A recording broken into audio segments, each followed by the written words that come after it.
Mantic Universe Podcast. So many universes, so little time.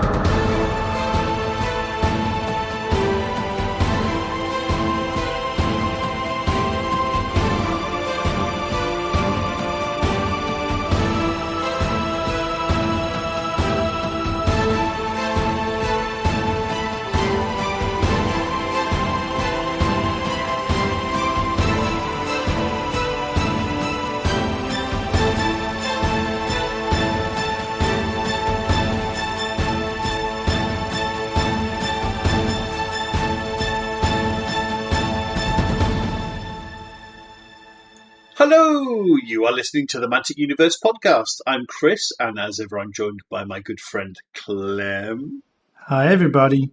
Hey, Clem. Feels like old times, oh? Yeah, I mean, it's just you and me, and just like old times. And also Yeah. us very late, just like old times. So, yeah, two things going on. One is Jerry has the flu, so get well, Jerry, bless him. And the other thing is I don't know if I've had long COVID or something. I've had blood tests, nothing. They found nothing, but I've just felt horrible for a lot, like literally sort of 6-7 weeks now. It's so that's not good. So I've pushed back recording a few times for obvious reasons. And so here we are, Clem, and this is literally our last opportunity before the Christmas period, and I go on holiday and don't want to be making a podcast during family time during Christmas. So this is our last chance, Clem, but very glad we've made it work. Yeah, me too. It's been a long time, and I think also we've both been, just waiting for 4th edition to land before we do a lot of stuff. I mean, we've both been doing some stuff in the meantime, but it's also kind of a pause period, I think, for our sanity of mind. Right? Yeah, absolutely, Clem. Okay, well, maybe we talk about this a little bit now. Yes, I mean, to be honest with you, so I've done loads of hobby recently. Almost none of it has been Mantic. Because, as you say, Clem, we're sort of in a pause program. I have made a couple of 40mm bases for my Trident Realms. I haven't rebased them, but I've got them ready wherever I put them. So when I find them, dear listener. But I haven't really been doing any Mantic hobby. I actually took the step, Clem, and this was a spontaneous decision, of actually temporarily leaving the Facebook Fanatics group. Because, quite frankly, people were driving me nuts. And I think what really upset is a strong word, but what I didn't like was it's always the same couple of people, right? But that I saw 3 or 4 people post comments, which is I've never played Kings of War before. I joined for 4th edition. I've joined this Facebook group just recently, and actually, having read how toxic this is, I'm changing my mind, and I'm not going to jump into Kings of War. And this a little bit breaks my heart, Clem, to be quite honest, because it's not representative whatsoever of the 99.999% of the community. And that's exactly the opposite of what we don't want to see, right? So for my own sanity, I've just dropped off of Fanatics for a little while. I'm sure I'll be back soon. But, the way people have been reacting to the new edition, I just don't get it, Clem, to be honest. I mean, most people have been really positive. I'm talking about a small minority of people. But just the way the conversation's gone has been so divisive. And frankly, life's just too short. I'm sure 4th edition's going to be good. But, I mean, we're all adults, Clem. What do you think, buddy?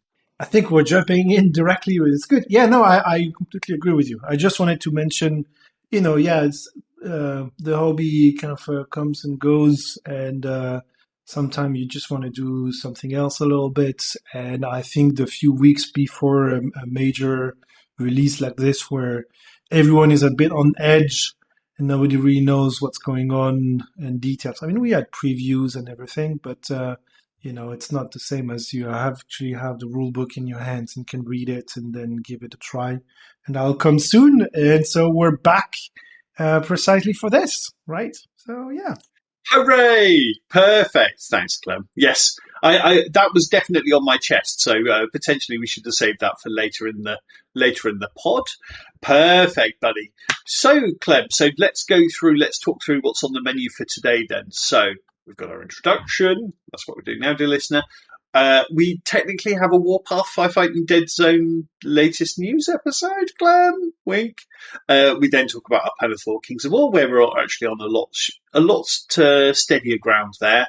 Our panel lore for this month is going to be Epic Warpath lore, Clem, and we've done pretty respectably on the reading this month, dear listener. We've then got a few listener questions, and then our topic of the month is, actually, Clem, for topic of the month this month, I noticed recently Bolt Action is the tabletop game, is getting its sort of own video game, except it's not, I think it's more akin to Tabletop Simulator. And I just want to talk about that, really, the idea of putting tabletop games onto computers. And obviously we've had Universal Battle and various others. Let's talk about the appeal of that, Clem, a little bit. Cool. How does that sound? Sounds great. Yeah, I'm looking forward to it. It's been a while. It's been a while, buddy. It's been a while. And now it's time for the Mantic news.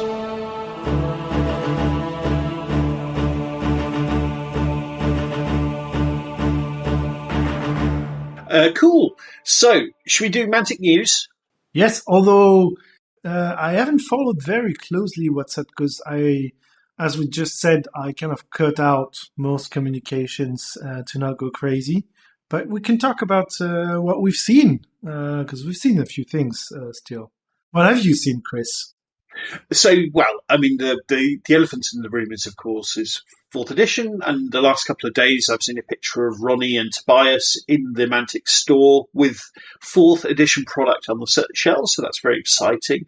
As I understand it, as of time of recording, which is the 14th of December, dear listener, I understand that things are shipping next week.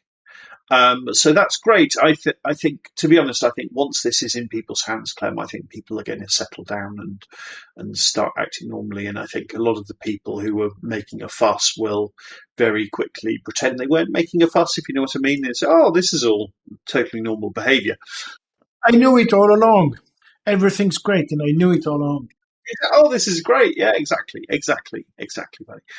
So no, I think that's a very positive thing. Clem, dear listener, just a little look behind the curtain. Clem, I think we're in the running to get some review copy PDFs of the 4th edition rule book, and I hope as well the Invasion book. So, dear listener, we might do our best to get some content out for that. Even though I said Christmas is coming, and it is, but if we can find the time to do a review of that would be terrific. Super, that's very exciting stuff.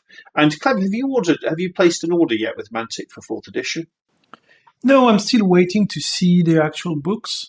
Because my thinking is as follows. I am a full subscriber to the companion, so I will get all of the rules and unit profiles and everything.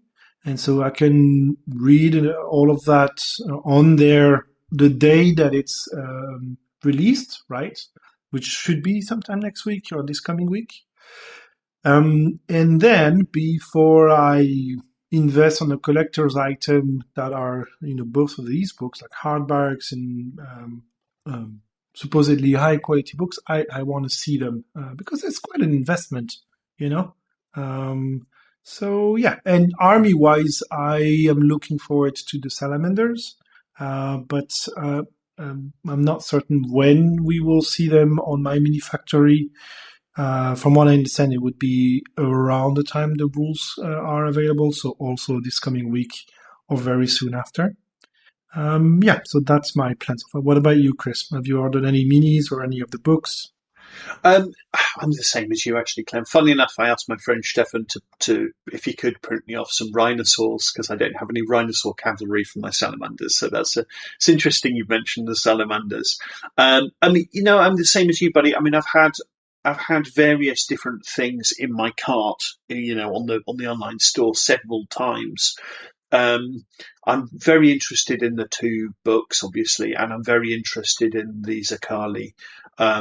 But yeah, it's, understandably, this is not cheap. And yeah, I mean, it's just an expensive time of the year. So, I suspect I will be getting the 2 hardback books and the Zakali army box. Also, the 2-player box would be fantastic for me to get, because obviously I'm a big Trident Realm player as well, and those new placoderms look amazing. It is a little bit frustrating that I did, proxy models using salamanders and some 3D printed tridents about a year ago. But these new placoderm models look gorgeous. It's interesting. There's 2 different variants as well. Exactly the same as you, Clem, is just not quite sure, so I've held off for a little while. So we'll see how it goes. I can't imagine me not doing a Zerkali army. Obviously, the fact I have no idea what the rules are have also played a factor in. Well, I don't even know what kind of playstyle it is really. So we'll see. I mean, it looks like a very sort of balanced army, but I'm sure it'll be totally fine. But without seeing the actual rules, I've hesitated a little bit. So yeah, I could see myself placing an order in January, to be quite honest with you, buddy. Yeah, same here. Yeah, we're paid up members of the Vault since day one, but I did notice there was some kind of Black Friday sale on the Vault. I must admit I didn't bother looking because, as I said, I'm already paying for the Vault every month, so that I assume it's all stuff I already have access to. We can say, I'm sure Wiki Dave will go into this in detail, but we can say that I think it was the Halo ODST releases dropped, so that continues to do absolute gangbusters. Yeah. I mean, I don't know much about Halo in general, so sorry to folks who like Halo. I can't say much about it. But they're keeping up with a pretty good release schedule from what I can see. It's nice. You went a bit fast on the Vault. I just wanted to discuss this because I've read somewhere, probably on the newsletter at some point, that there will be changes coming to the Vault, which I think is a good thing. Apparently, they are not exactly moving away from the monthly packs, but the monthly packs are just the release mechanism.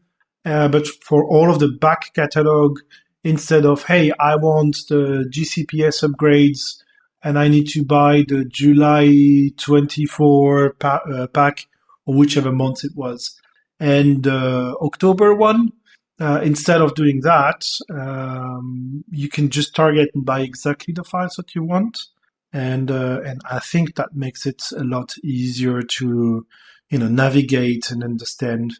And it's a good news. I mean, the Vault is now 2 years old. Is that right? Sounds right. Yeah. But something like that. Yeah, that's a really good idea. I mean, if you're working on a specific project and you just want specific STLs, then clearly that's a good.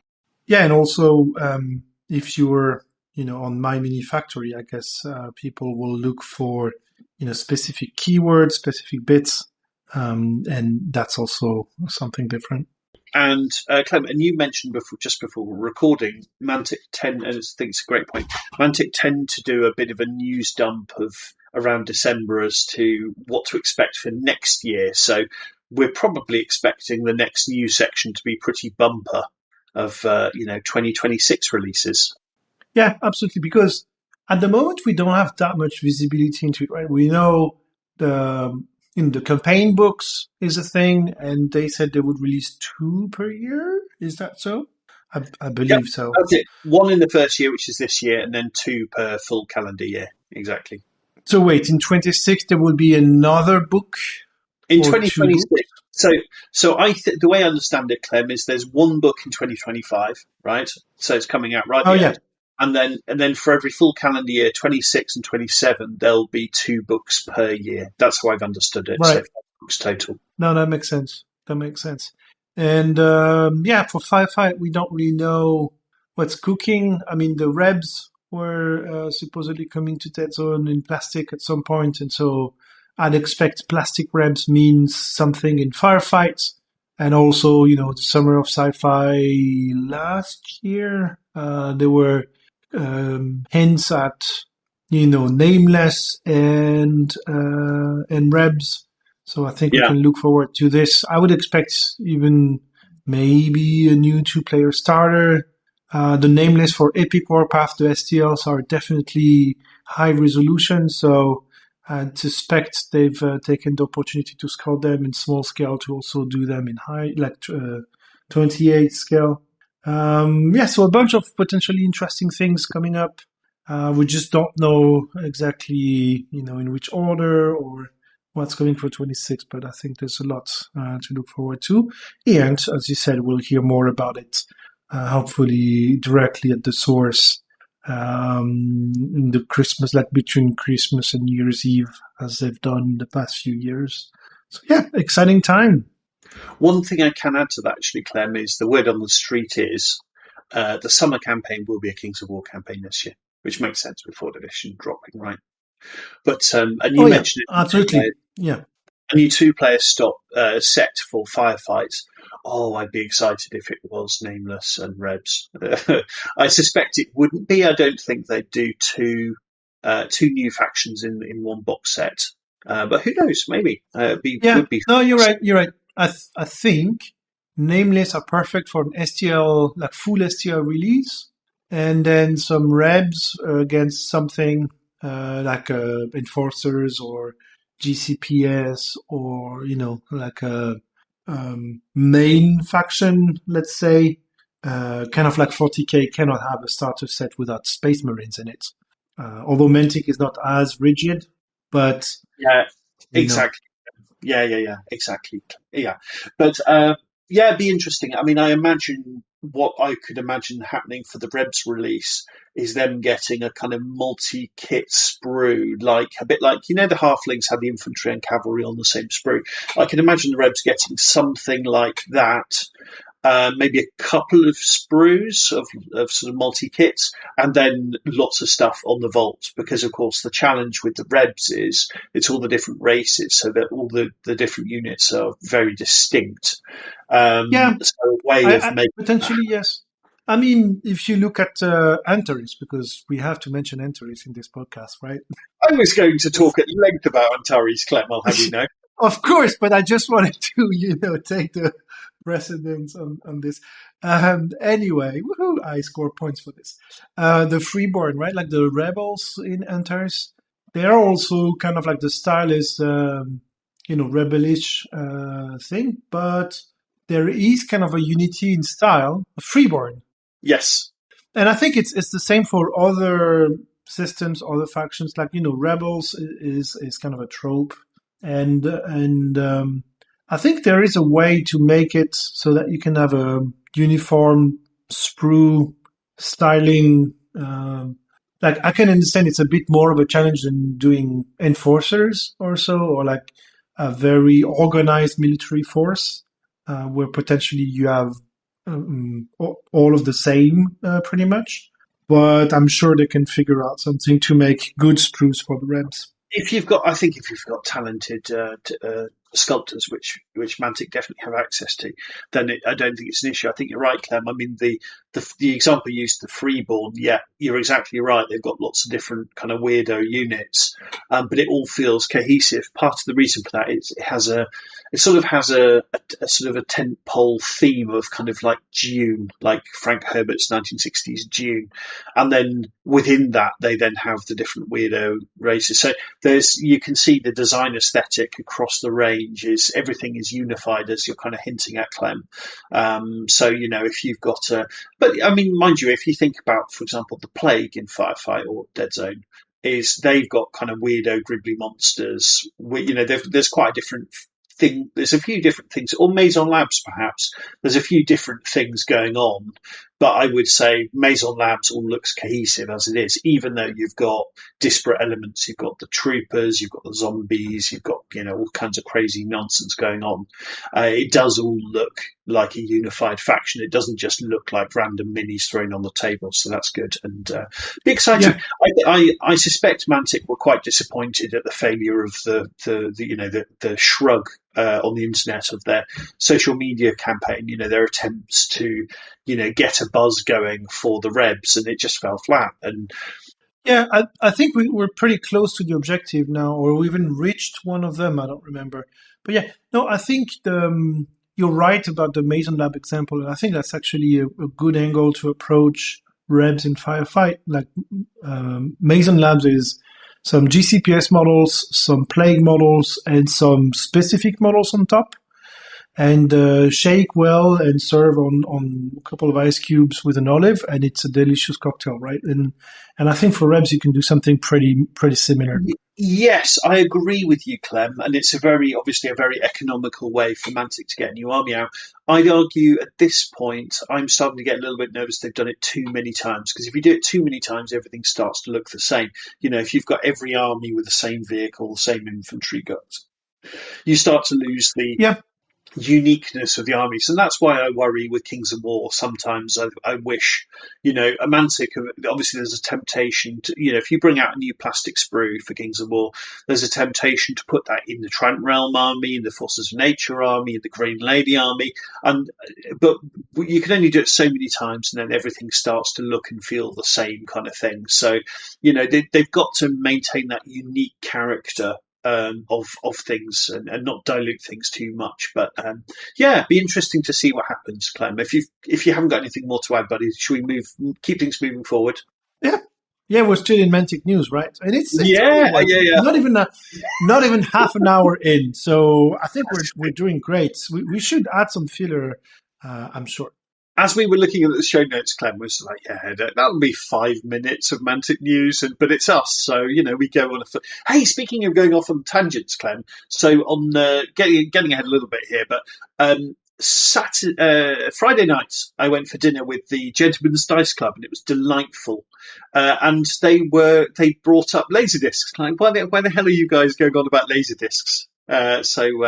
Yes, I'm sure they'll appreciate me mentioning Laserdiscs again. But so the next time Stefan comes to visit, I insist we're going to be watching Terminator 2 on Laserdisc, and he's going to love it.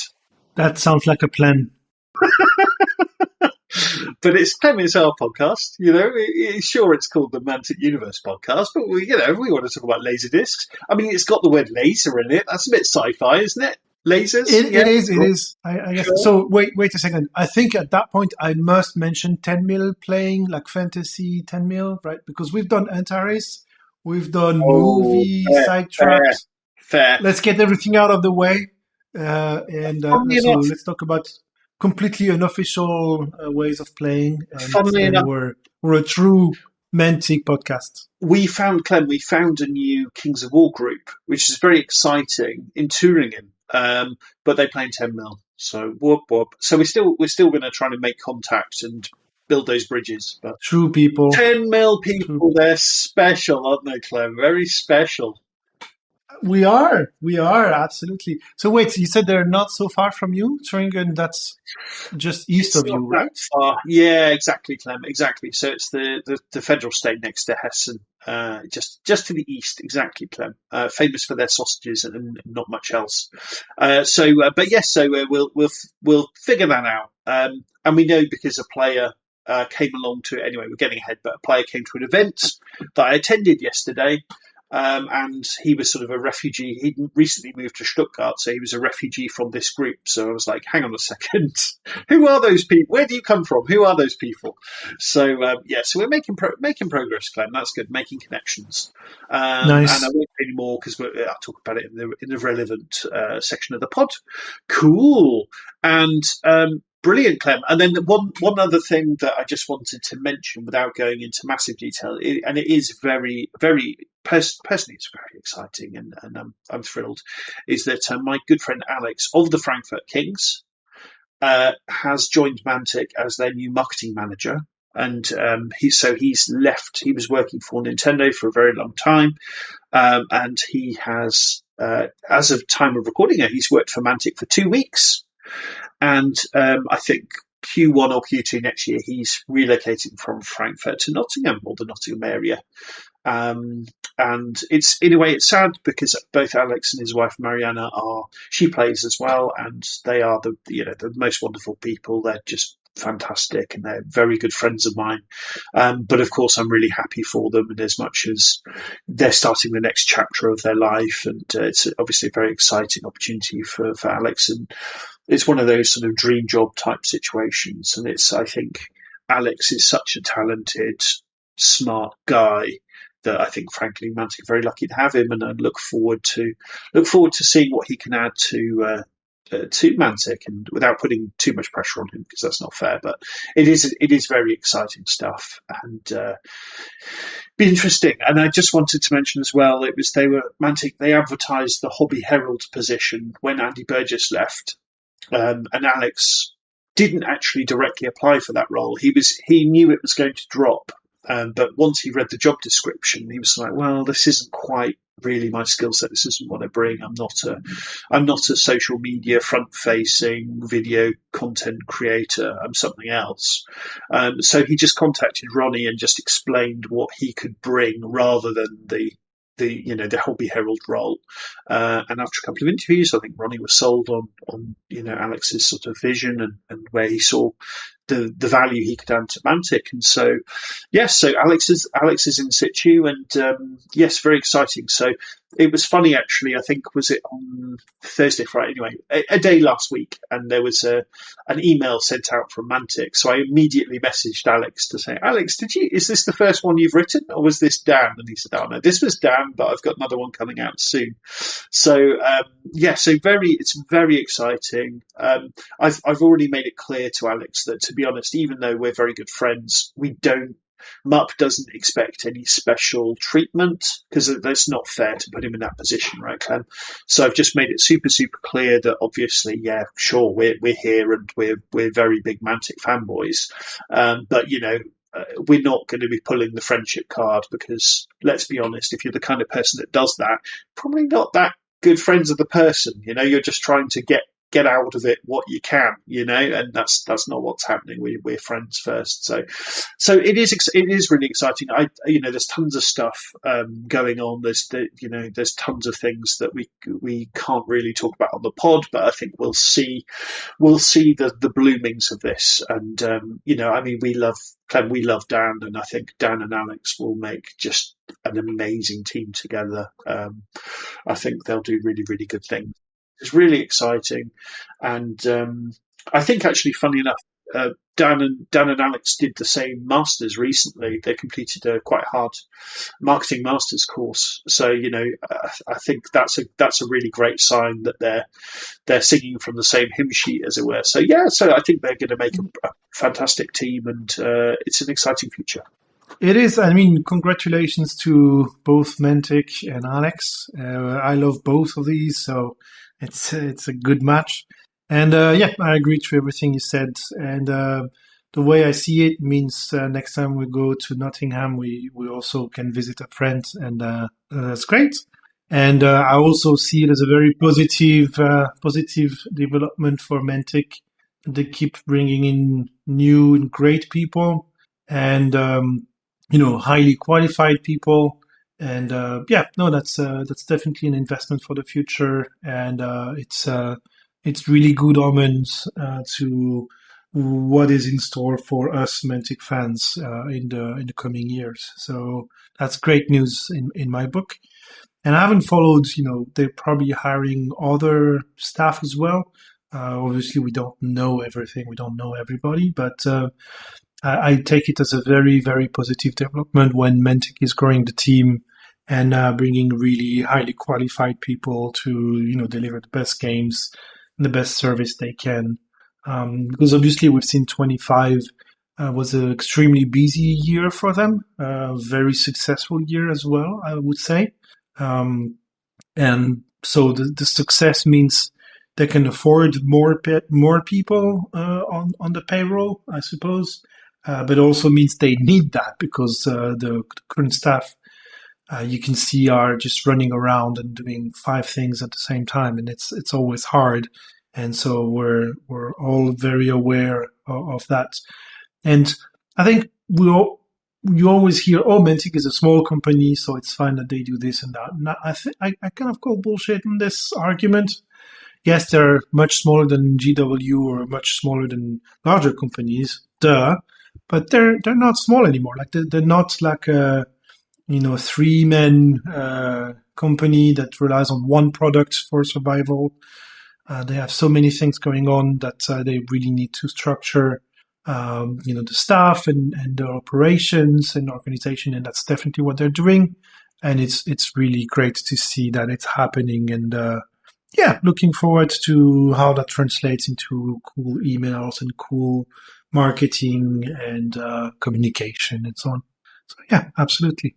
Yeah, totally. I think as well there's a balance. So a lot of companies like to kind of, hire, hire from within, if you know what I mean. So, get people promoted into more senior roles and so if people start, on the shop floor and work their way up, that's brilliant. And obviously you want that pathway for employees, but also you need to bring in outside specialists who don't only know that company. Because I think I've worked in lots of companies and I think there's a real danger of if you only have internal people, you don't have any outside ideas and it becomes a bit of an echo chamber where there is just the quote unquote right way to do things.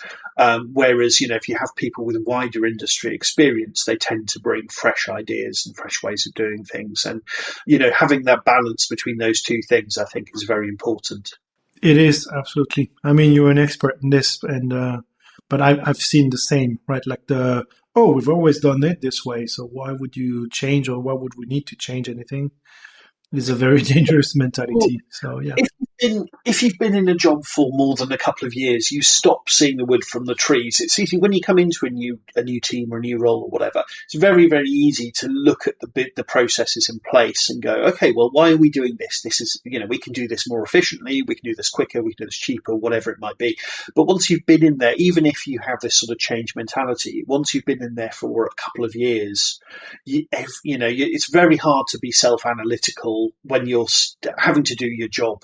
I get this a little bit with cooking where I end up cooking the same food because it's just, I don't really think about it. I go to the supermarket, I buy the same ingredients, I bring them home, and then I end up being fed up with the same food I'm cooking all the time. But it feels like an effort to think of a new recipe or, do you know what I mean? I'm in the same boat. Yeah. I'm absolutely sick of it, but I know where I am. I don't have to put any thought into it whatsoever. There's enough things to think about in life as it is. So, it's pasta and pesto again, or whatever it might be, right? So yes, it's really, really, yes. And very, very quickly, there was, we tend to do a film night, right? So I'll go over to Alex's, and me, Alex, and Mariana will have a takeaway and watch a film, right? And it's probably a couple of months ago now. I messaged to say, "Do you mind if I bring my 5-year-old son to our Friday night movie?" So Alex replied, sort of politely but slightly confused, like, "Okay," because I had to look after Artie anyway, right? So anyway, so I brought my 5-year-old to the evening film, and we watched Krull. Which is a Star Wars rip-off, a fantasy film.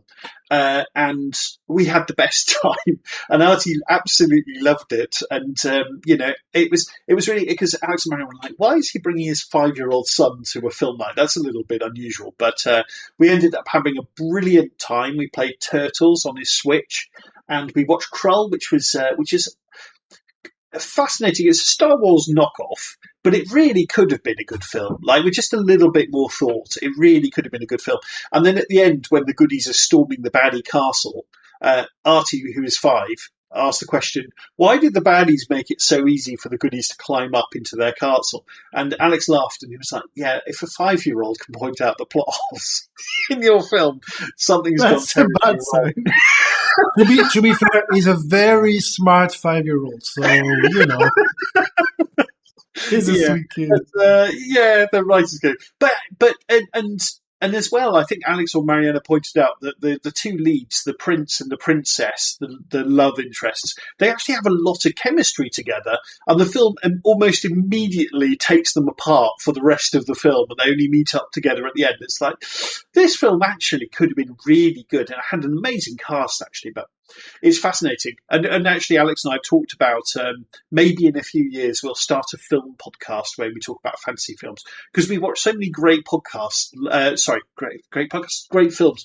We've seen Hawk the Slayer, we've seen Krull, we've seen the terrible He-Man film, and it's really funny to just talk about these things, right? So the He-Man film. Yeah, you can see the passion and. Yeah. So totally. Is there a laser disc for this movie? Oh, Amazing there question. must be. Yes, there must be. I think I found a copy and then forgot to buy it. But absolutely right, there will be, Clem. There will be a Laserdisc for Krull for sure. Yeah, yeah. It's of that. It's of Because that I age. haven't seen the movie, obviously. Like my Oh, cinematographic culture is close to zero. yeah. So yeah, Being nice. friends with me, Clem, you're getting through the John Carpenter filmography pretty quickly. We've seen The Yeah, Thing. We've yeah, seen yeah. Little China. I'm pretty sure at this point we've repeatedly watched Ghost of Mars. Yeah, I mean, we have to just to keep the spirit alive.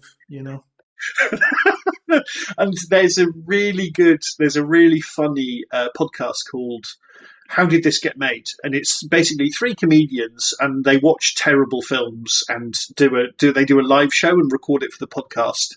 And the audience gets really into it, right? It's sort of like it's almost like a very friendly cult at this, like a comedy cult at this point. And yes, they recently did Ghost of Mars. And Clem, a few things they pointed out that we pointed out when we watched it, like if the goodies have just worked out when if you kill one of the zombies, the ghost that's possessing them then goes out of the body and then gets somebody else infected or whatever, possessed. Why are they just machine gunning everyone down? Because the ghosts have got to go somewhere. This does not make sense. Like by shooting them, you're actively making the situation worse for yourselves. Clem, I'll tell you what, I enjoyed that film. Not necessarily for the reasons that John Carpenter intended, but boy, is it a good There's time. beauty to it. Yeah, and I mean, it's entertainment. As long as you have fun with it, it's your time, it's your fun, right? Yeah, So exactly. Yeah, exactly. And Hawk the Slayer was similar, where it's just a really bad film because there's so many films that just wanted to cash in after Star Wars, but they put so little thought into the script or the plot. Like it's the people making it, they didn't really care, and that's why Krull was a little bit different because I think a lot of talented people went to work at Krull. It just didn't quite work. But like something like Hawk the Slayer, they had no money. The film makes no sense. But like, okay, you've got no money, but like getting a good script is relatively cheap. You need one talented writer and a typewriter, right? Don't worry about the special effects stuff, right? You don't have a budget for special effects, so don't try and do that, but at least write a good script, write good characters. And I think this is one of the things that many of these like post-Star Wars films just willfully misunderstood is people don't love Star Wars because it had really good special effects for the time. People love Star Wars because of the universe, the characters, the script, the plot. Like the boring stuff, the one man at a typewriter stuff. They don't love it because of people they come to love lightsabers and spaceships, all that stuff's cool, but fundamentally it's because the plot was good and the script was good, right? it's a good story. It's a great story, exactly, Clem. Exactly, it's a simple but very good, very well told story. And all these rubbish, like He-Man, and that was definitely trying to be like Star Wars. It's a total mess, and it's almost like they just didn't. It's like they lost pages of the script, and then they were like, "Oh, never mind." Who cares? Like there's so little love was put into it. It was such a cynical kind of cash grab that didn't grab any cash, but didn't deserve to. So anyway, Clem. Super. I think so. We're done with the news, but I think there's potential for a film podcast. Is all I'm going to say on the topic. Yeah, exactly. Yes, you can. Yes, totally. That's totally right. Cool, Clem. So let's move on then from our Laserdisc section. We'll put Firefly Dead Zone and latest news. Clem, do we have anything? Well, I think we will be back. We will be back after those messages, right? I'm Ronnie Renton. So much universe, so little time. Yeah, so Warpath Firefight Dead Zone. I think yes. Contrary to you, I did some work on my Epic stuff, right? Because I think you haven't touched them yet. You probably opened the box from Kickstarter. I've opened the box, looked how nice the sprues were, thought, oh, these would be quick to paint, and then put them back in the box. Right. Yeah, I mean, that's one way to do it. I've done a little bit more than that. didn't reach the painting stage yet, but so I've assembled the Plague and the Enforcers, thinking these are the two factions from the two-player starter sets, and since my intention is to also do demos and so on, and they match the story, I thought that would be great. The other reason I didn't do GCPS as I initially intended is I sold my GCPS box to a local player who missed the Kickstarter but wanted to get started with GCPS because he plays GCPS in Dead Zone and Firefight. And I've also sold my Vermin box to another friend who missed the Kickstarter and I play other games with, and he was, curious and he liked the style of the minis. So yeah, I've assembled the core boxes and primed them, like based them and primed them, and that's about how far I got with it. I've been kind of in a hobby pause or no motivation to grab my paintbrushes lately. But I've played quite a few games, 3 or 4 at that point, I think. 2,000 points each time, because why not? And it's just such a good game. Like people I've played with were like, yeah, I'm definitely getting some armies for this, because one core box is reasonably affordable. Like, is it 70 euros on the online stores? Something like this, Yeah, I believe. something like that, Clem. And I think the one player is about 100 euros-ish. 100, 120 in that area. So if you like Plague and or Enforcers, the two-player starter set is just a no-brainer for the amount of minis you get in there. I've also started making lists for the Marauders because I just love the minis, and they're definitely a faction I will do next, because I got all 8 boxes, right? Like all 8 factions, I have a core box for it, and the ones that I sold, I will buy back as soon as they become available again. But yeah, the Marauder, the core box is like 2,500 points easily. So, it's just very easy to get into. Like, the investment is quite low. And as you said, they paint really fast. I haven't done it for, psychological reasons, let's say, or like other things to do other things in mind. But I've seen so many people just slap some speed paint on them and they look great. So yeah, it's really, really nice nice game to get into. And the gameplay itself, I've play tested it obviously, but once you play with the actual tokens, the actual miniatures and so on, it's something else. And it's really fun. You really should give it a try, Chris. Next time you come to Berlin, we'll definitely play some epic Warpath. Yeah, let's do that, Clem. Yeah, let's do that. There was a big Black Friday sale on my Minis Factory, and I picked up a load of half price, a load of STLs to make, mini terrain. So I'll have a fun little hobby project, printing all that off. I tried with, what was it called, Clem? What was the fantasy small scale game we picked up? Argaturia or something? I've forgotten the name of it. Argatoria. Yeah, Argatoria. Yeah. I tried painting. I started painting that, and I just feel like I'm not quite. I don't know. I didn't enjoy, and I wasn't happy with the results of my painting for tiny little scale. So I feel like somehow I'm doing something a little bit wrong. But I'll definitely get maybe my Forge Fathers painted up. I've got Forge Fathers, Asterians, and Nameless. So I got 2 army boxes for Forge Fathers, 2 for Nameless, and one for Nameless and 2 for Asterians, I think. And I also got paid for the STLs for the Titans or whatever they were.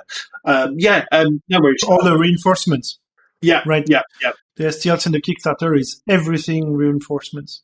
Cool. So I'll plan out a 2,000 point list. I think, to be honest, I could probably paint an army in the weekend, can't I, Clem, to be honest? And there's not much building to do by the look of it. So I think I can get that done to a tabletop standard pretty darn quick. I'll have a little think whether I want to do my existing 28mm style, paint scheme for them. I probably do, but I'll just have a little look around. I've also seen there's people paint up the Forge Fathers as stormtroopers, and that looks. I love how that looks. So yeah, That's pretty I've got a cool. little decision. Yeah, it's super cool. So I've got a little decision to make there, buddy. But yeah, let's definitely do that. And obviously, on the way to Berlin, it'll be a small little case. And Yeah, that's really really nice. I mean, if you have two core boxes, you can do two different paint jobs and have two very full armies anyway. So very nice. like one Cool. core box will take you quite far already. Yeah, I also got the STLs because they released. I didn't expect that, but they released all of the core units as STLs on My Mini Factory. Like, there was a campaign, and now you can just buy it. I guess so. I don't see the numbers, obviously, so I can't say much. But I think they really hope to bring different audiences to their games. And one of the different audience is 3D printing only people. And I don't know if these folks actually buy and play the games as a result. I wonder if it's just people like me who already have bought the plastic, or like, you know what, might as well just get the STRs as well if I want to guess make is, a lot of one unit. I agree with you, Clem. I think probably a lot of the people who do 3D printing are not necessarily going to be, core Mantic audience, or become that. I wonder if it's as a result of putting Armada on these kinds of things. Maybe Armada was kind of the test case. But yeah, I mean, one of the key issues Mantic has is that they have a relatively small but very passionate fan base, people like us who are fanatics. But we can't keep on buying all the games all the time, right, Clem? We just don't have the time or the resources to do that. So we shouldn't. They need, we shouldn't, exactly. That's exactly it, Clem. Or we shouldn't. So, Mantic need to draw from a larger pool of people, right? And, Halo has been brilliant for getting new people in. And maybe, 3D printing, they see it as another big growth opportunity for growing their community. But, I'm not sure. It's probably going to get uneven results, but if you can even grab a tiny percentage of the 3D, printing people around the world, then it's still potentially going to be great news for Mantic. So yeah, I mean, we said in the past, Mantic sometimes they throw a lot of stuff at the wall and see what sticks, and then keep throwing that thing. Maybe there's an element of that going on, Yeah, I mean, it's still, I see it as a bit of a gamble, right? Because it's the same as some units that are on the vault. If you bought them as resin, before the vault was available, or if you're a retailer and you have boxes on your shelves, it's there's a very real risk of a feel bad moment, right? Or if you buy, stuff on Kickstarter, or you buy a core box and then suddenly you can get the STLs for it. Price-wise, it's not that different. And to be honest, if I have the choice between 3D printing a whole, core box worth of played units and just buying the plastic, I would definitely go and buy the plastic, because my time is not free, right? Like 3D printing is amazing and is convenient, but it comes at a cost, both in supplies, but also time, and arguably also health, right? With the toxic chemicals and so on. Oh, I'm right with you, buddy. Yeah. If you can buy hard plastic, buy hard plastic. Hey, wait a second. I paid whatever, how much money for these resin bits not that long ago, and now I could 3D print them for, if I buy the files, it's a third of the price. So the human brain works in weird ways, is what I'm saying, right? Like, the gut reaction is like, wait a second, like, why would I pay 80 euros for the core box for this army, like the Asterian army, when I can buy the files for 30 or whatever the price is? I don't even remember the price.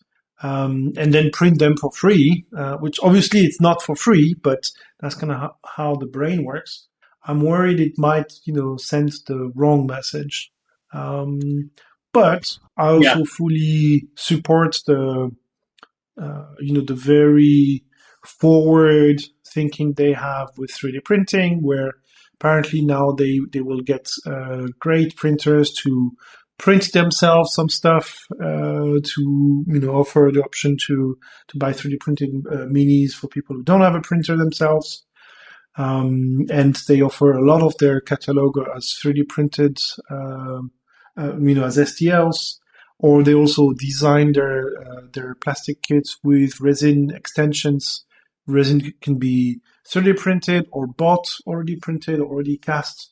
I think it's great. I think it's a good strategy, and it comes with some risks, as I said, of some feel bad moments. So hopefully we don't get too many of these. Yeah, Anyway. I think mentally, Clem, I think it's a little bit like if I buy a train ticket and get the train somewhere, I feel that expense keenly. If I get in my car and drive somewhere, in my brain, somehow I think of that as free, right? It's not because I'm Absolutely. buying No, that's Bentley, exactly, but it's in my exactly the same mind, analogy. yeah, and just to mention it again is I can absolutely relate to this kind of feel bad moment. Is how much did I spend on Hellstrikers? Maybe €250 on 3 hordes and 2 heroes, and then a couple of months later they were on the vault, and in my brain that's for quote unquote free. And that felt bad. That felt really bad, to be honest. But I don't know. I wonder with 3D printing, Clem, and STLs and all the rest of it, I wonder if 10 years' time or 20 years' time when everything is kind of settled down, I wonder if it'll feel inevitable that, oh, yes, this is the way that things were going. But let's be honest, at the moment, we don't really know. Like, is 3D printing really going to take over the world? I'm not quite sure that's quite right, Clem, because as you said, if I have the option of asking a friend to 3D print me something in resin or buying the hard plastics, I'd rather buy the hard plastics. It's cleaner. They're nice to work with. It's a reasonable price, and the company making a decent profit on that. It's got decent profit margins. So, I don't think STLs are going to totally wipe out. I think things will change, and probably things that may be harder for the little guy, but in some ways it's kind of easier for them too, because if you look at something like Trench Crusade, because it's people, as long as you have a computer and you can learn Blender or whatever, it's anyone has access to these tools, whereas previously it's like YouTube versus traditional broadcasting. Like us making our podcast, we could never have done this 30 years ago, Clem. We could never, ever have this audience and be able to have this technology that means we can do this. We don't have our own broadcasting tower. We don't have a contract with, Deutsche, whatever. Technology has enabled us to make a podcast and put it out there to people at an incredibly low cost. It's extraordinary, really. But anyway, Clem, I'm waffling on. Yeah, but, yes. I'm with you on this. I also think the 3D printing adds one dimension to the whole hobby, but it won't necessarily just entirely replace, cast resin, metal models, and plastic, like injected plastic models. I think it just brings something different to the table. It appeals also to other people potentially, which is always great. But yeah, it's one more tool. I think the interesting thing to consider here is what's the strategy of existing tabletop companies, right? Like who's the Kodak in the story? Like like the company that completely doesn't touch the technology. From market leader to who's that status? I don't believe that will really happen that way. I'm not too convinced, because the minis is only one part of the equation in the hobby, right? Like I don't know the details of the revenue from GW, but selling minis is one part of it only, right? But yeah, it will be interesting to see how the industry goes forward. I don't expect GW to do 3D printing anytime soon. Obviously, people 3D print GW models, like illegally scanned models or resculpted models, and so on. But you still see who is doing that? Like a very small one-man operation, very proud to have sculpted the first plastic sprue. And I think in our heads, the plastic sprue is still kind of the pinnacle of, yeah, you've made it. Like now you have the volumes, or you've made the investment to create your first sprue. Like it's kind of like your childhood dream to, at least for me, I don't know, for you, maybe not, maybe Yeah, I'm just weird. no, definitely, Clem. To, Yeah, you know, like you create something or like a model you like, and then it gets into the stage of it's a sprue that then you can make. How cool is that, right? So what I'm saying with this is I don't think for 1 second that 3D printing will replace this entirely. I don't believe it, at least not for our generation. Just one more thing I wanted to add on that is I think people who are true believers in 3D printing and they love it, really into their resin printing, I think they totally underplay the downsides of resin printing, as in the danger, the fact not everyone can do it, the horrible chemicals, etc. If you talk to them, they'll make it sound like it's some and the pain in the ass solution. And the absolute pain in the ass, exactly, Clem. They'll make it sound like it's this magic perfect solution when it really isn't. And it's actually the number of people that have the space and to safely do this in a ventilated way is pretty small, to be honest, Clem. Yeah, no, I totally agree. I mean, I started doing it in my tiny, downtown flat, and that was probably not the most reasonable thing to do, although I had all the air filtration gear and so on and so forth. You sure did. And now my machine is in the garage in a isolated shelf and so on. So, but yeah, it's when I see in the club who has a 3D printer, it's really a minority of the people, like absolute minority of people in the local gaming club have a 3D printer. And sure, there are people, well, like me, who can print a few things for friends, or there's also a couple of guys who do actual commissions and, have better gear and more volume and so on.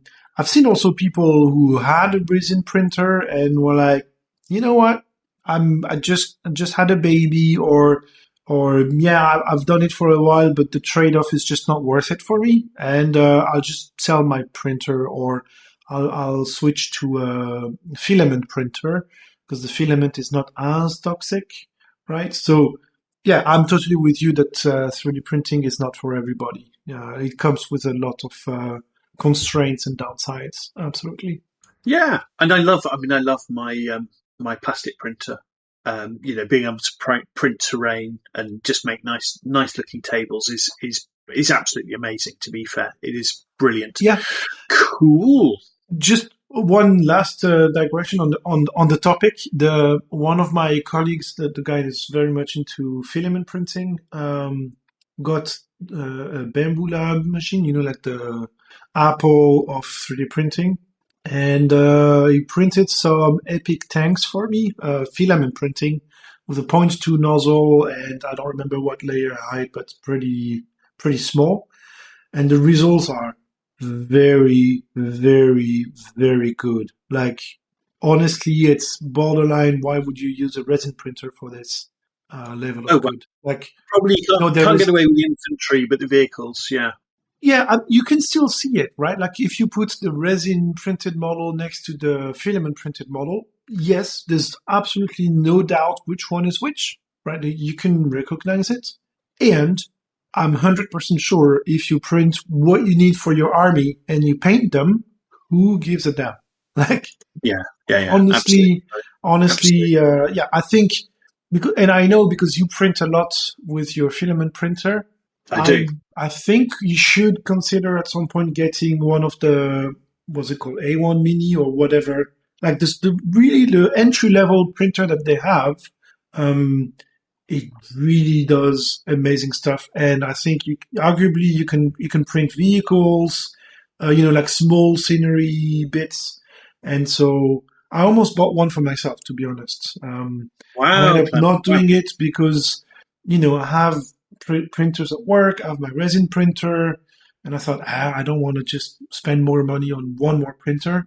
But for someone into the hobby that does not have a resin printer, I think it's interesting. I mean, Mark has one, right? And he prints a lot of stuff with it. And sure, you can see it's printed with a filament printer, but it's really nice. It's I think it really works. Anyway, that's the last thing on the digression. We can go back to Warpath, Firefight, and Dead Zone. Sort of, Clem, sort of. But I don't have anything to say about those three things. What I can say, though, Well, I Clem, do- is Oh, go. no, go for it. Go for it. Yeah, no. I played a Firefight demo, which is it's always nice. Like, especially I like playing demos when it's not me, advertising like, "Hey, please get someone come and play with me. Like, I really like this game, and you really should like it too." There's always some awkward side to it. And I much prefer when someone's like, "Hey, I just found out about this game and it looks really cool, but I don't know where to start. Like, is anyone playing it? Like, oh, I'd love to play a demo." It's like, well, yeah, I'm here, absolutely. Let's find a time that works, and it's always so nice compared to when you. When you always have to be Mr. Positivity the whole time, you have to be the salesperson for Yeah. Mantic the whole time. It does get exhausting, Clem, and sometimes you just want to play a game with somebody else who also thinks this is cool. You're not constantly trying to convince other people, this is really good and this is why you should like it. This is great. This is great. This is great. When someone else goes, yeah, this is really cool. Let's play. This is nice. This is a nice break. Absolutely. Yeah, that's exactly right. That's what I wanted to say. And so, yeah, I played my standard 500 points GCPS versus Plague demo game on the 3x3. Bam, bam, bam. It's really, really nice, and it goes quite quick. And and the guy loved it and said, "Yeah, I'm definitely interested. Only have one question: is can I bring a bunch of tanks in this game, because I have a bunch of AdMech models and I have lots of vehicles, and I want to expand." And he got the what's called the Wolverine kit, the Archon Studio kit, right? Yep. Yeah, that's a great looking tank. And I got one. It's quite affordable, which is nice, and I loved painting it. And then and so I said, yeah, I haven't played the annihilation mode. There is a mode in there is with all Firefight the vehicles, where basically all all the vehicles. Yeah. And so I haven't tried it, and say, yeah, it exists in the game. So let's think about it, and we can give it a try at some point. So maybe during Christmas break, we'll try our first Annihilation game, and so that's really cool. I'm really happy about it. One thing, as I mentioned, is for now he has AdMech models. I mean, that's what he plans to use in Firefight, and it made me think about proxying for Firefight, right? Because in Kings of War, in a way, nobody bats an eye. Like, I think it's really well integrated, that it's a model agnostic game, and just you do you. Like, even I have some armies or some models that are not Mantic models. In Firefight, I have absolutely none. Well, that's not true.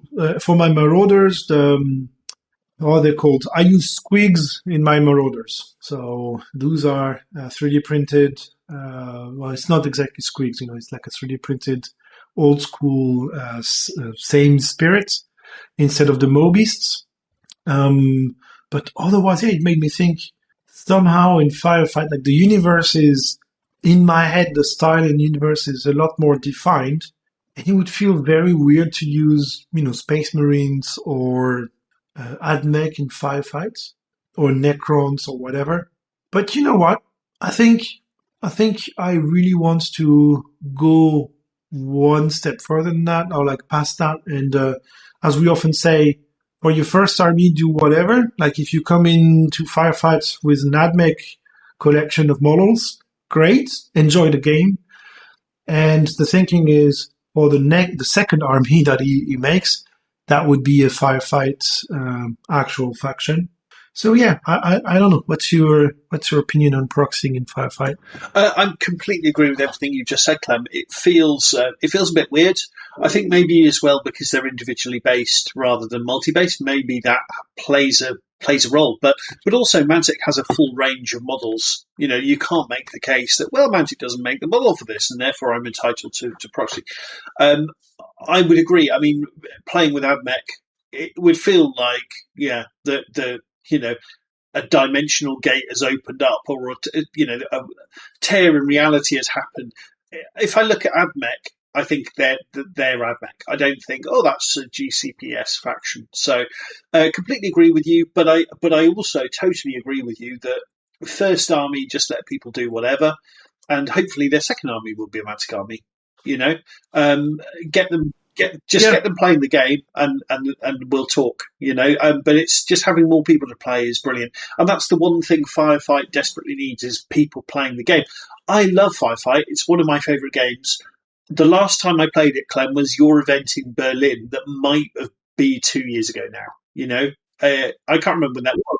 Yeah, it's at least 18 months. So, yeah, it was spring 18 months ago. I played that. Definitely. And had a brilliant time and played with Vince and all those guys. I think Bjorn played with us. Brilliant. Loved it. Haven't played it since. And it's sad. It's really sad. So we just need players, buddy. Funnily enough, you mentioning AdMech, I think there's various, this is a really weird thing to happen, but let's mention it on the podcast. So I've played a couple of Warhammer games on the computer, right? So I've played Rogue Trader, which is a 40k RPG. Really enjoyed that. Played Space Marine 2. And my son, who is, as we mentioned, 5 going on 6, he'd love some Space Marines for Christmas. So I was looking actually on kind of eBay and things like this as to, okay, well, let's get him some secondhand Space Marines. He loves to paint. But, obviously building the kits at his age is not really on. And also if I get them secondhand, they'll be a lot cheaper, right? So anyway, I found him some Space Marines, bought him actually a pretty decent collection of Space Marines, which he'll be getting for Christmas. But as I was doing that, there was some lovely AdMech models. I thought, these are nice. And it was £20 for 10 infantry models. I thought, do you know what? I'd just love to paint those up. I really would. It's, coming back to the hobby at 30-ish, so, over a decade ago now, dear listener, I started with 40k, hated the game, but loved painting up the models. So I thought, well, wouldn't it be interesting? Because I feel like recently I've actually got pretty decent at painting. I think I've gone from being slightly below mediocre to slightly above mediocre. I'd be really interested if I just got some 40k models. Be really interested to see how it goes, just to show the journey I've been on the hobby. And so anyway, I got, I think, 2 squads for 40 quid or whatever sent from the UK. Painted them up, really enjoyed it. And then I found myself back on eBay going, well, I do like these AdMech models. They're kind of like weird horror, cybernetic. There's a bit of Dune styling in there, which I always love as well. And there was someone was selling off his AdMech army in a really nice foam case, a really good quality foam case. And it's not a massive army, but it's all kind of the horrifically overpriced models that GW sell. And it was €200 by now, including the case. And I think it was roughly, I did a quick little calculation without any items or something. It was something like 1,300 or 1,400 points of 40k. Bear in mind, I still have no idea if I want to play the game. That's a weird thing. So anyway, I bought this, and it was, you could see it, he'd sort of partly painted it. I then did a little bit of research on YouTube and found out that Adeptus Mechanicus, they were in this magical spot of being I think the most expensive army to collect for in 40k, because I started pricing it out a little bit, Clem, and ignoring the case, which was probably about €80. There was, I reckon, if you were to buy this AdMech army new, it was something like €800, So it's crazy to me, right? So I think if you were to buy it new, the AdMech army was something like €1 or £1 per point in game. So yes, if you're doing a full 2,000 point army, buying it all new, that's €2,000 or £2,000. Crazy. So anyway, I got a few more cheap little bits and pieces. But not only were the AdMech Clem, not only were they the most expensive point per game, they were also apparently the absolute worst faction, as in their weakest faction rules wise. But Clem, in the let's say 5 weeks since I bought this army, and I've really had a brilliant time painting it up. I've really enjoyed it. In this time, the AdMech faction has gone from being the worst, which is, I guess, why this guy sold it off cheap, right? To being apparently now incredibly overpowered. And it's like, well, actually, do you know what? If I had any interest in playing 40k, and I'm not convinced I did, well, this news that it's now the overpowered faction, I don't want to be that guy, Clem? I don't want to be, I'd rather it was the worst faction. Well, it just means you're rich if you go on eBay to sell it. It's like money to use to stomp everybody at the next tournament. It's like shares. Exactly. Yeah. So this guy, Corvus Krull, or whatever he's called, the leader of the AdMech, apparently he's now horrifically overpowered. And I painted up his model, and I'm really happy with how it looks. So I've done this, Clem, as to go on the shelf. I mean, I'm really proud of how it actually physically looks. I'm still painting it, but I also, funnily enough, I thought, well, okay, have a look. I've always liked Tyranids. Well, let's have a little look. And because they've been in the last couple of kind of starter boxes and things like that, Clem, specific units that, the recent release unit, basically the sprues that everyone has tons of them, you can get them really cheaply. So I think they're called Terraghasts or something. The cheap little Tyranids with the guns, the shitty little infantry with the guns. Therma something like that. Yes, whatever. I also have a crap ton of. Yeah, no, you do, buddy. Yeah. You can buy them online for €1 per model. There's the Winged Prime or something, I can't remember. They're a hero. You can buy them for €7.50 per model. Very reasonable prices. And then there's you can get them very cheap. Van Ryan's Leapers, which just look just like Alien from Alien, which is they're amazing. They're pretty cheap, and there's also a big monster that you can get for about €12. It's very specific. I think there's like 4 units I've been able to get really cheap, but I just like the models, to be quite honest with you, Clem. So the starting point for this was like, maybe I'll paint one of my existing 40k armies. I've still got Craft World, and I've still got Drukhari. Maybe one other as well. But anyway, I went from that to, I've just bought a ton of GW models and been painting them, which was a weird turn of events, particularly because having looked into it, Clem, because I did have a little look into, I can't remember, is it 10th edition now? Is the 40k edition? No, it is 10th, yes. Having looked into it, I probably have even less. I kind of mooted the idea to you, Clem, that you and I have like a 500 point game just to see, because I think you and I would have a fun time despite of the game system, if you know what I mean. Like, I think we'd have fun, because what we could do is make a story where your Tyranids have invaded this, monastery, or like we can make our own. We can basically just take the janky rule.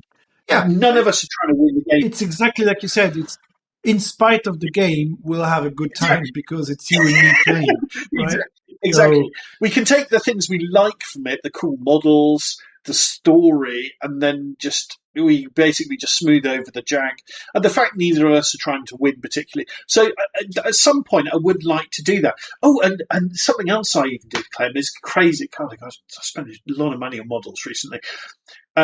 My army for my old sort of fantasy army almost was the Legion of Asgore, which is the Forge World Chaos Dwarves army. It's that's my sort of pride and joy army. And they recently came out for Age of Sigmar, the Hounds of Hashut, which they've renamed it, but basically same thing with some new models. Actually, some of them I'm not that keen on, but the rank and file infantry, which is what I really like about the Chaos Dwarves anyway.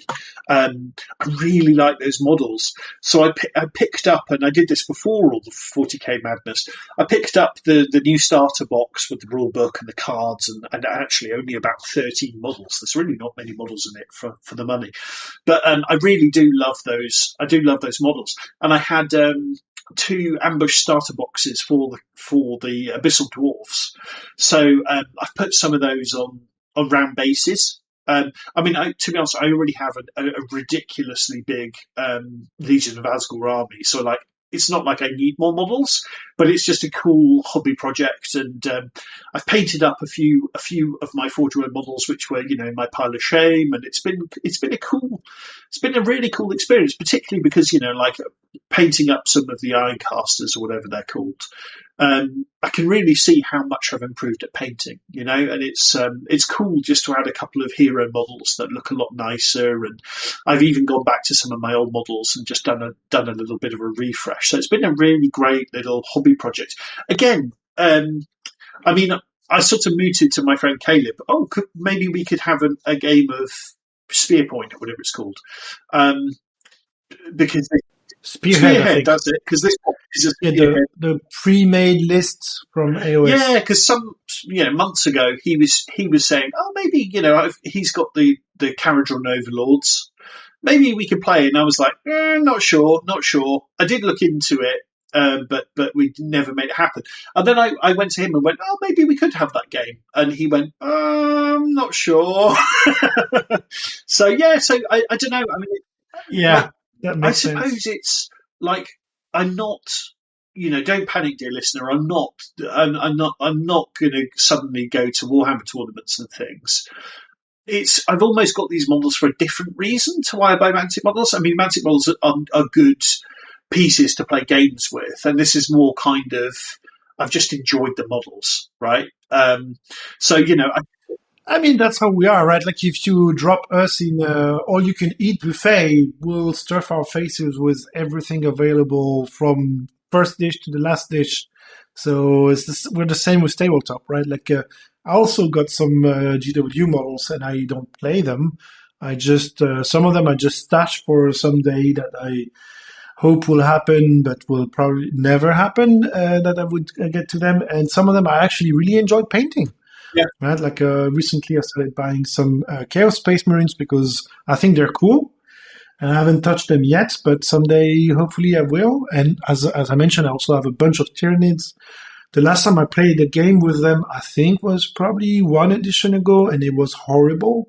Like, I really had not a good time. And yeah, I mean, it's fine. Yeah.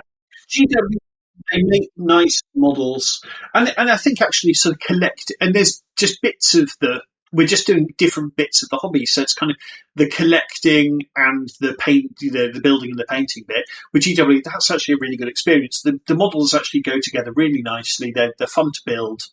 And I don't normally like building models, to be honest. They're fun. They're really fun to paint. I've really enjoyed painting them.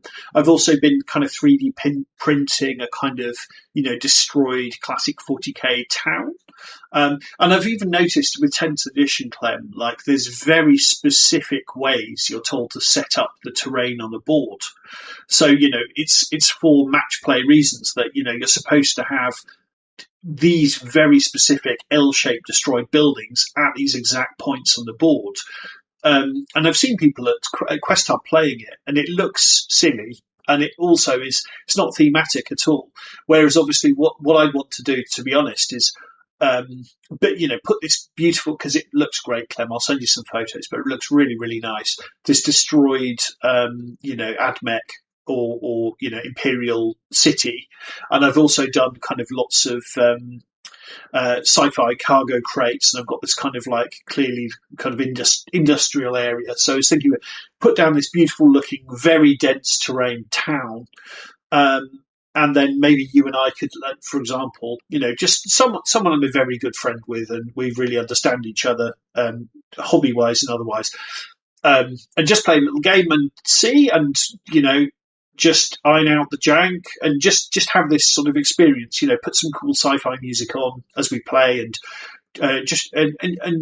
just try and have a good time in spite of the rules, as we said earlier. So that it's something I would like to do. I'm not dying to do it this minute, but it's just try and get the enjoyment. Yeah, I mean, I think it's worth trying it also to remember why we don't like it. And we can always pivot to using a different rule set with the same models, right? That's how we started the discussion, right, with proxying. I still feel weird about, bringing proxy models into Firefight. Me too. If I had a good idea about how to use Chaos Space Marines models in Firefight, I would have assembled and painted them a long time ago already. Right. But turns out I don't. Like, I just, there's no satisfying, proxying. Yeah, I agree with you, Clem. Method. I agree with you. It doesn't feel like a game of Firefight to me. And dear listener, the obvious thing for us to do, of course, is to just play one-page rules. But I think, Clem, you've tried it. I read the rules and didn't try it. To me, it just feels a little bit too plain. Like, I don't know. It looks like a functioning rules. I mean, the vanilla version is definitely a bit plain, and I played it like the Grimdark Future, so the 40k equivalent.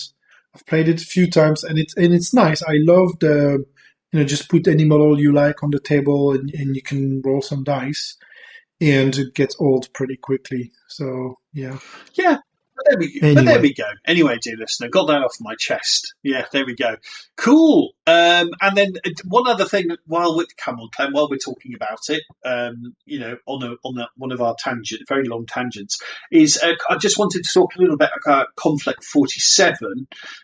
So actually, when it was announced, the new edition was announced earlier in the year. I think I actually sent you a message saying, "What are Warlord doing? I really don't get this. Like, I don't get it. I don't like what they're doing." But then I actually got the 2-player starter box, and due to the Antares pod, Clem, I was luckily I could get one, a review copy, should we say, Clem? And yeah, that totally changed my opinion on it. I was very impressed. Like, the models are beautiful. They're actually a little bit bigger. They're not really 30. Well, they're 32. Yeah, I think they're 32 mil rather than 28 mil. And I think they've probably done that so you use less of the kind of bolt action or kind of Victrix models or something like that. But the models are great, and it's a really terrific box set. It even comes with some terrain. And I was having a chat. So wait, it's hard plastic, or do they have resin? Yeah, or hard plastic. There are some resin models, Clem, but the main units are hard plastic. And yeah, I'm very, very impressed. Very impressed. There's kind of some heavy German infantry models in basically armor. Don't think of a Space Marine. It's more like, if you know Fallout, it's more like the Brotherhood of Steel. I don't know if you know that, but they look a lot like the Brotherhood of Steel, but a little bit more evil. But actually, those kits, I can't remember exactly how many models there are, but basically there are more arms, legs, and heads and weapons than there are chests. And so it turns out for free, you can 3D print, someone's on Cuts or My Minis Factory. Someone just designed some little chests to print off. So if you can 3D print chests, I think you're getting another 2 models per box, which is great. And they're elite heavy infantry. So it's brilliant to have, it makes a huge difference to have more of them. I think if you look, I did have a little bit of sticker shock when I look at the prices. I mean, I think it is expensive. And so if you look at it per box of models, it's roughly GW prices. But there's a couple of caveats to that. One is I was shocked how many models you need to play 40k, right? You need a ton of models. So an AdMech squad of 10 guys, I assume they'd be quite elite infantry. They're 60 points in a 2,000-point game. The Tyranny, that's crazy. They're 50 points for in a 2,000-point game, and that's 10 models. So in Conflict 47, you need nowhere near that many models. So that's a good point. Is you need not even a third of the models you need to play 40k to play a full game of Conflict. And the other thing is the 2-player starter box and the army starter boxes which come with, a hero, infantry, 2 vehicles. They're very reasonably priced. And one of those army boxes gets you, and I'm making this up, 75% of what you need to play a full game. So although, sort of, if you look at the prices of the boxes, wow, that looks expensive. But if you get an army box, the rule book, and, one specialist unit box or something, you're going to have roughly enough to play a full game. And that's going to be roughly €200. So, on the face of it, it looks like, holy flip, this is expensive. But then I looked into it and go, oh, actually, if you do the numbers, it's actually very reasonable. I think, in this day and age, Clem, if you can pay roughly €200 to play a full game of something, I think that's reasonable. It sounds a lot better. Yeah, absolutely. Should we get back to Mantic stuff? Yeah. Oh, yeah. Yes, briefly. Yes. So anyway, I've played a bit of Conflict with Caleb, had a really good time. And, yes, probably in February-ish, in Frankfurt, we'll probably have like an open play day for Conflict of like, come and play with us. Really cool game, Clem. Really good. We will be back after these short messages. I'm Brandon Rossbond of Winged Hussar Publishing, and you're listening to the Mantic Universe Podcast. So, Clem, we're back. Yes, and I know we've been on a very long, a series of tangents, so I would call it really. But I just want to mention, Clem, that, yes, so come on, very quickly, let's talk about Antares. And when I say very quickly, I mean, at length. So, Clem, the game is now officially dead. It was sort of on life support. It was sort of like the Emperor on his golden throne. Is he alive? Is he dead? Well, now it's definitely dead, right? So Tim Bancroft, the game designer and sort of the product owner, he stepped away. So he was doing it as sort of a hobby project, keeping it sort of alive. It's now been handed over to the community, specifically Jamie, who is a very nice chap in the Bournemouth area who I've played with a fair few times, and he's the guy that made the app and has done loads of stuff for the community. So, yeah, Antares is dead, but interestingly, Clem, you and I and three other Long live Antares. You, I, and 3 very competent people are putting on Antares Lives 2026, Clem. In March at Mantic Games, which is confusing. And this will be by far the biggest ever Antares event that ever happened in its nearly 10-year sort of run, just as it's declared dead. So this is interesting. So we're going to have 24. Yeah, we're going to have 24 players. It's going to be an incredibly narrative event, and we're going to have a lot of fun. So good news. I'm super looking forward to it. Yeah, me too. I think to me we're just saying the same thing over and over again, and that's the hobby is just what we make of it. Like it's our thing to do, and so if at one point you fancy getting a model for a game you don't play yet, well, what's stopping you, right? You just get it and paint it, and maybe you'll find some good use for it later, or maybe you'll just put it on the shelf and it'll look pretty. Or maybe you'll put it back on the box or even sell it, but you'll have had a good time, painting it. And that's what a hobby is for, right? Like, it's not like you must only follow exactly the rules, how they're written and how they're designed for you. It's the same thing. Like, if you and I play 40K, we'll most likely make mistakes after mistake, from the rules themselves, and even decide to just do it differently if we don't like how it's written, and I think that's the beauty of the hobby, right? Like compared to a video game, if you don't like how a video game operates, well, tough luck, right? Like go play something else.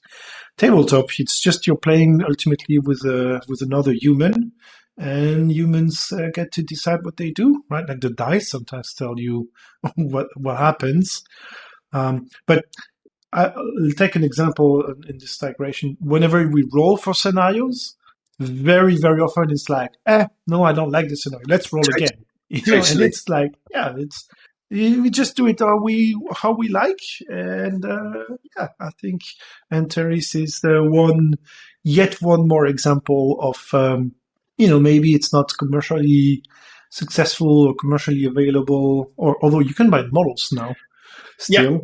Yeah. But yeah, we just do what we want with it. And there are tons of dead games like Mordheim, like War Master. Dark Age.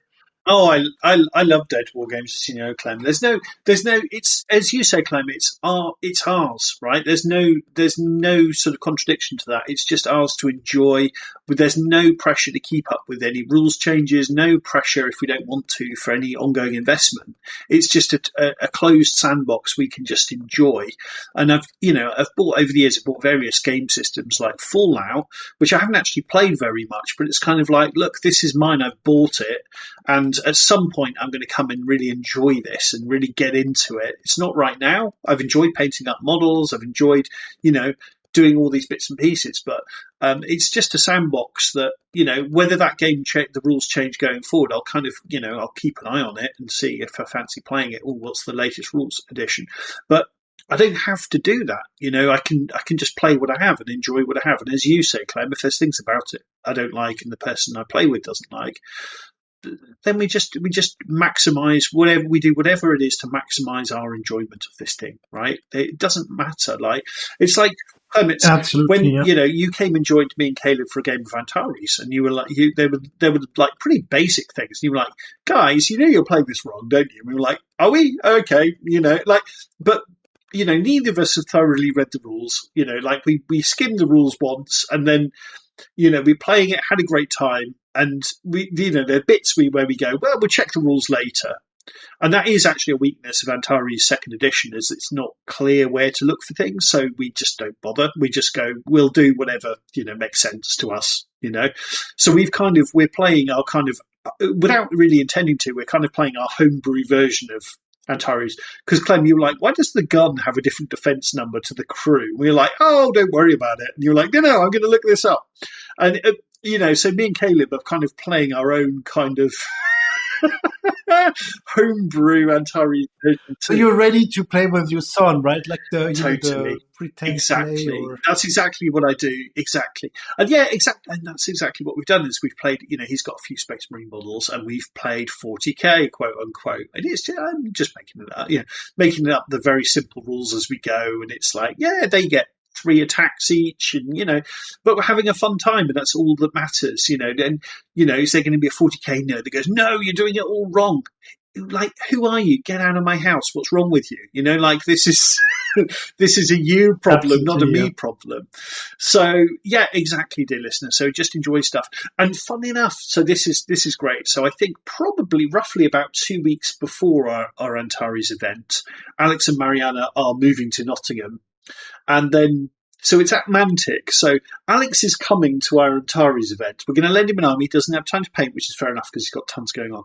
So we're going to lend him the models and he's going to come to work on his weekend to play Gates of Antares for the first time ever, Clem. So this will be a confusing weekend for all of us. That's your power of coercion is not the term I was looking for. Convincing, right? Yes. And hey, Clem, I went on this kind of like, like last month. I've gone on these series of kind of leadership, training things through work, right? And the last guy was really, really interesting. Is really interesting course. And he sort of said, Chris, you have this like superpower of convincing people to do stuff. And it's sort of like, like it's really lucky you're not running a cult or running a pyramid scheme or something, because you'd be really good at it. It's like, well, I suppose the podcast is quite... It's basically a pyramid scheme. Yeah. You gotta do a thing on the side. I almost said you don't get any money for it, but you do get free stuff all the time. Yeah, true. I guess that's it. Yes, but it is, Clem. It's very much like, when people who are totally addicted to gambling, and they every now and again they get a free spin on the roulette wheel or something. It's like, yeah, they're getting that free spin. It's costing them, Yeah. But me, buddy. I get some stuff on the side, that's for sure, I wet my beak every now and again. Yeah. I mean, we joked years ago, Clem, that you're absolutely not corrupt. I would be corrupt like that. I just like the attention.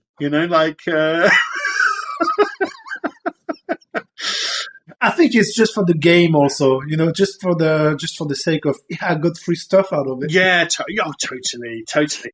But and it's so funny as well, Clem. And sorry, dear listener, we will talk about Mantic soon. The Antares events, we've got 3 super talented people who have very different skill sets, but they're really passionate and really talented, helping us run this event. And when I say helping us, I sort of had the tentpole idea that we do it. I then managed to sell out 24 tickets. But then these more competent people have stepped in, and they're, like I had the initial idea for the concept for the Algorin Civil War, like Clem, and this is our little campaign idea. Steve has taken this and made it incredible, like absolutely amazing. And then, Nick's got this plan, which, entirely of his own invention. We're going to have a screen, and it's going to show, he's a computer programmer. Basically, he's going to have the solar system we're in, and it's going to show it, and it's going to be a little bit animated, and it looks absolutely amazing. And it's like, how have I accidentally got these incredibly talented people together to do this? Like, absolutely amazing event. It's going to be, really is going to be. That's what good leaders do, right? Bring good people to do the work and enable them to do their best work. Amazing. And sit in the back and enjoy. So I'm super excited, and it's going to be quite an extraordinary weekend. So we'll see. So this might literally be the last ever Antares event that ever happens, and if so, it was the biggest. But I must admit, Clem, I'm rather hoping this is just going to be an annual thing, and maybe you and I don't attend every year, but wouldn't it be a cool thing, sort of, that even though the game's dead, people get together once a year and go and see old friends and play this terrific game, which really did deserve better than it got. But it's rough doing it at 40k. Arguably, I think calling it dead is, the wrong term. It's now community driven. Yes, absolutely. Right? And I think it can do great things for the game. Not to throw any shade or anything, but I think it enables people a bit more freedom about it, and maybe more people will just grab it and enjoy it the same as we do. And I don't think death is the worst scenario for the game, especially in this situation where you can still buy absolutely every single model for it. So and it has a huge range. It has a huge range. Totally, Clem. I can't comment more on that, but very much agree with you. Very strongly agree. Hard agree. Perfect. Cool. All right. So tell us all about your Kings of War adventures since the last episode. I will start maybe because it's very quick. I don't think I've played any Kings of War lately. There was goodbye to 3rd edition gaming day, and I played Epic Warpath instead on that day. I think. So, what about you, buddy? Yeah. So first thing I wanted to say actually was congratulations to Mantic, because actually how many games get to a 4th edition, Clem? Not many. 4th edition, that's pretty amazing. Yeah. It is an achievement. It is, right? Absolutely. Just in itself, that's extraordinary. And it's a testament to the game and the community and the company. Cool. So I've got various things to talk about now, actually, Clem, and please feel free to really ask the hard questions. So first thing to mention is we had the Mantic Open Day in Germany. I think, so it was held at the Phantasmos Painting Studios in Wiesbaden. So it's literally 20 minutes in the car from me. It's really easy to get to. It was, so the main organizer was Frank from Offenbach and Dominic, who is the owner of Phantasmos Studios. It's kind of their baby, really. I heard about it pretty late and just volunteered to run Kings of War demos, so ambush demos. I think as a proof of concept, Clem, it was a good idea. For the size of the event, the venue was absolutely fine. If it's to grow in the future, I think it needs an awful lot more. I would do 2 things, and it's not my event to organise, so perhaps this is me speaking out of turn. But one is, for the event to grow, I think it needs to be in a different venue. It was fine for what it was, but if you had more people, you'd let's be honest, you'd want more space. The other thing I would want to do, Clem, is to run at the same time. So the whole idea is getting new people in, right? But also you need things to attract people to actually attend. And what I would do if it comes back for a second year is what I would want to do is have little friendly events for the different Mantic games. So, at the same time as you're running demos for new people, I would have a Kings of War tournament. I would have a Dead Zone tournament. I would have a Firefight tournament. And you attract existing players along and you make it attractive for them to come. So that because it's really about the community, right? Like you just don't want to just see the games, totally you want right. to see the people. Totally, right? That's totally right. You want to feel that positive energy. You want to see people having fun, laughing, having a good time. These are people I want to join. Right? This is not just a box I buy, take home, and put it on the shelf. This is you're buying into a community, right? That's as important as the game system, I would argue, is the people that play it with, right? So that's the kind of thing I'd think to do going forward, and just make it more of a celebration of Mantic. I think as a demo day, it was successful, and there were beautiful tables, nicely painted models, pretty much all the Mantic games, including Dreadball, were there. Vanguard was there. Clem, can you imagine? Can you imagine such a thing? Crazy. So there was also Champions. There was a beautiful Dead Zone table. There was Firefight. I was doing the Kings of War Ambush. But it looked great. It all looked great. I brought my army board from Clash of Kings, and I was very happy with how everything was presented. I brought my son. He came along, and he was as good as gold, bless him. And actually, weirdly enough, Clem, that actually turned out to be a really positive thing. Is a lot of dads came with their kids. So I gave a lot of demos to dads plus kids. Frustratingly, almost all of them live the other side of Wiesbaden to me. So it's, to be honest, you're talking 50 minutes. Becomes a bit far. Yeah, it's 50 minutes to an hour drive. They can't get to Frankfurt on a Tuesday. You can't do that on a regular basis. It's a long way, but it's also kind of like nightmare traffic situations, Clem. And it's an awful road. You just don't want to do this. You couldn't do it with public transport either. So it's So it was a shame because people enjoyed it, and I kind of said, look, I don't mind coming back to Phantasmos and doing a follow up day in a month or so. If people buy some stuff or something, I'll come back and run some demos. But I can't commit to doing that regularly, Clem. Let's be honest, already spent too much time doing hobby stuff. So I can't support another group. It's just too much. So that was in a way a little bit of a shame. But I think as a proof of concept, I think it basically, given kind of how last minute the comms were, some of the things behind the scenes, I think it went as well as it possibly could have done given the situation. Right. And I forgot to mention, Clive Stone came over and brought his teenage son as well. So that was good that someone from Mantic came over. Alex hadn't officially started with Mantic at this point, and he'd been out on he'd had his last day the night before with Nintendo, so he'd been down the pub with his colleagues. So he was a little bit blurry-eyed, but he came in the afternoon, had a little chat. Wolfgang was there from the St. Augustine group. It was great. Wolfgang was there to support it. And actually, yes. And so, I think it was as successful as it could be given the situation, Clem. And I think it shows there's an appetite there, right? That if we had a two, you'd be more ambitious and try and make it more appealing to a wider group of people.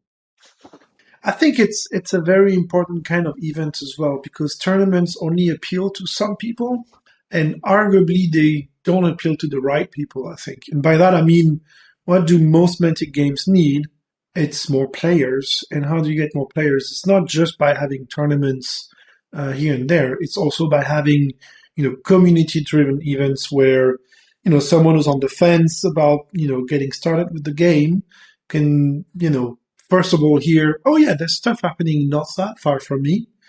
then join in, and then look around and maybe play a demo game, or maybe bring some of the minis that have been painting on their own, but they don't know anybody who plays these games. And I think that's really what you want, to bootstrap communities, is some meetup times.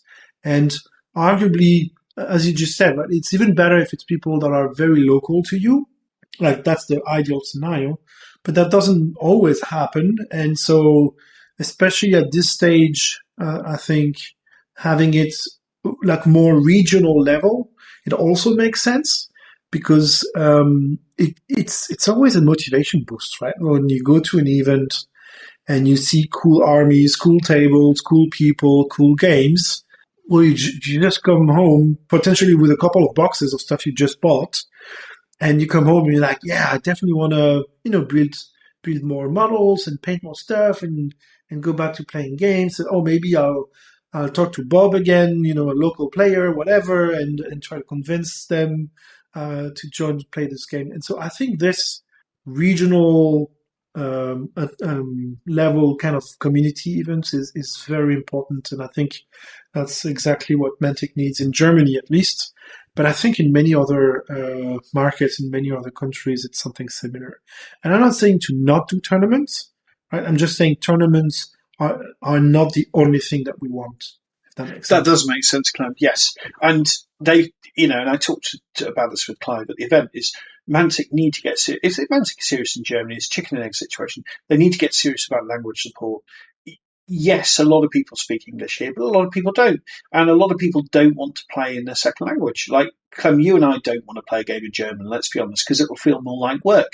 And also, if you've got a kid, you don't want to be, you want to learn a game in your native language. It's way more beneficial for the kid, and they can get much more if they can read the book and enjoy it themselves. They'll get a lot more out of it. So Mantic have got to get serious about language support, but I completely agree with you, Clem. I mean, part of the reason we started this podcast was I wanted a monthly excuse to chat to someone as passionate as I am about this crazy hobby.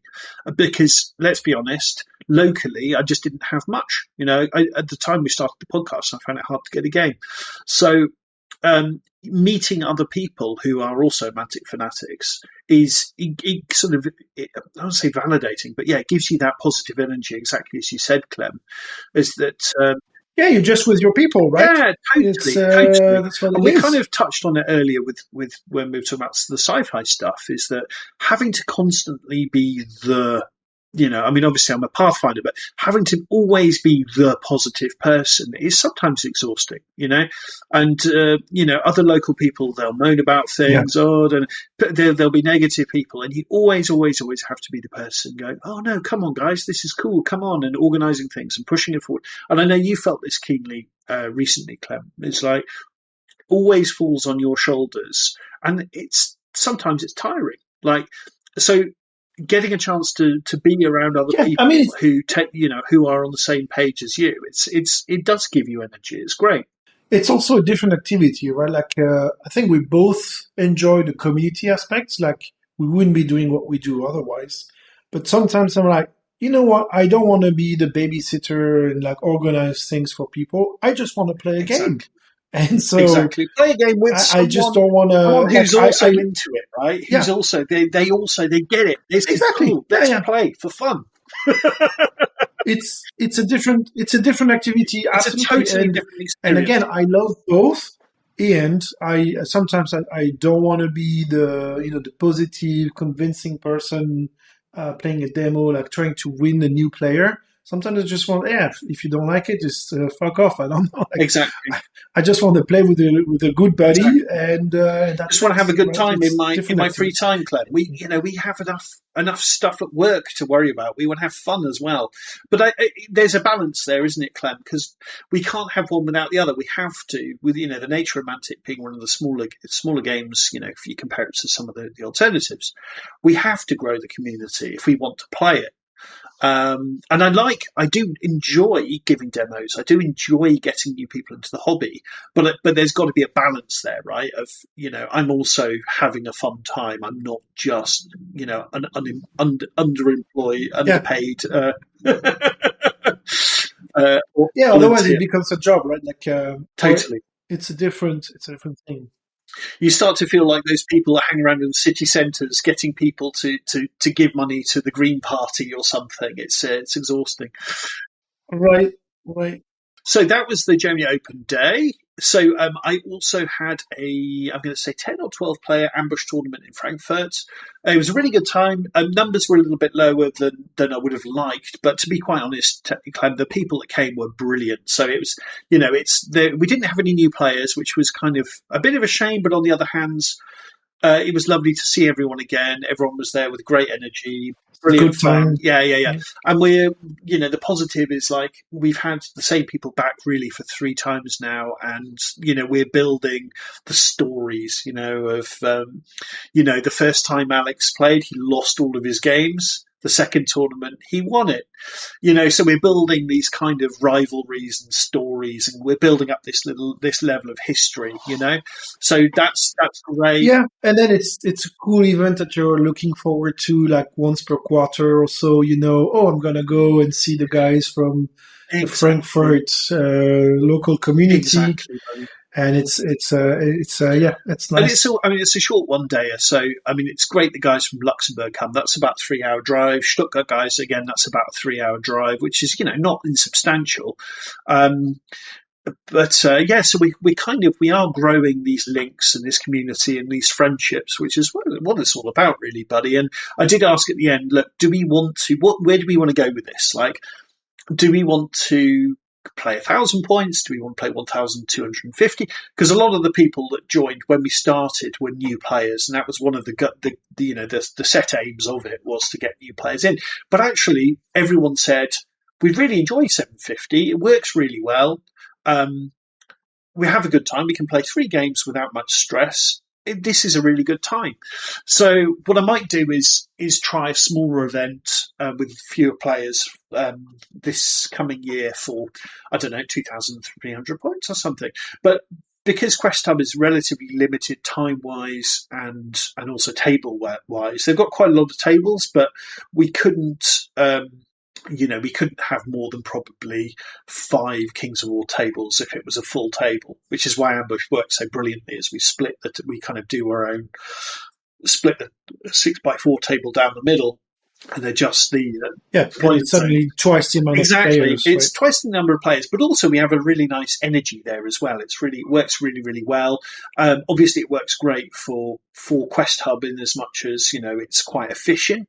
So, I think it's, we're a relatively popular event for JD, the owner. So, and obviously we want to keep on good terms with JD and keep him sweet. So, so we'll see. So I think, roughly every quarter for 750 points. It works really well. We're having a good time. That's been great. It'd be brilliant if we can get, with 4th edition, if we can get kind of another wave of new players, and that'd be great too. But hey, this is working really, really well. And Clem, this weekend, Friday after work, so I drove to Stuttgart, which was, I'll be honest, an issue. I think with no traffic, it's roughly 2.5 hours. It took me more like 4 because, Friday night traffic, it wasn't great. But also because of my kind of weird long COVID thing, that car journey was really, really hard, to be honest. I was really struggling. And then I can imagine. I had a brilliant time because you've got to concentrate the whole time, and it's like I get exhausted. Like it's kind of brain foggy type things, right? So I find it very hard to concentrate on things, and I need to rest. And driving the car on the motorway, you can't really do those things, so not ideal.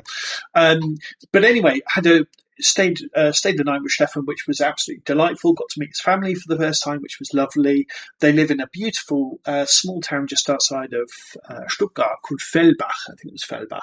Very lovely, very, very nice place. The kind of place with lots of organic supermarkets, Clem, if you know what I mean. Very nice, well-heeled kind of a little town.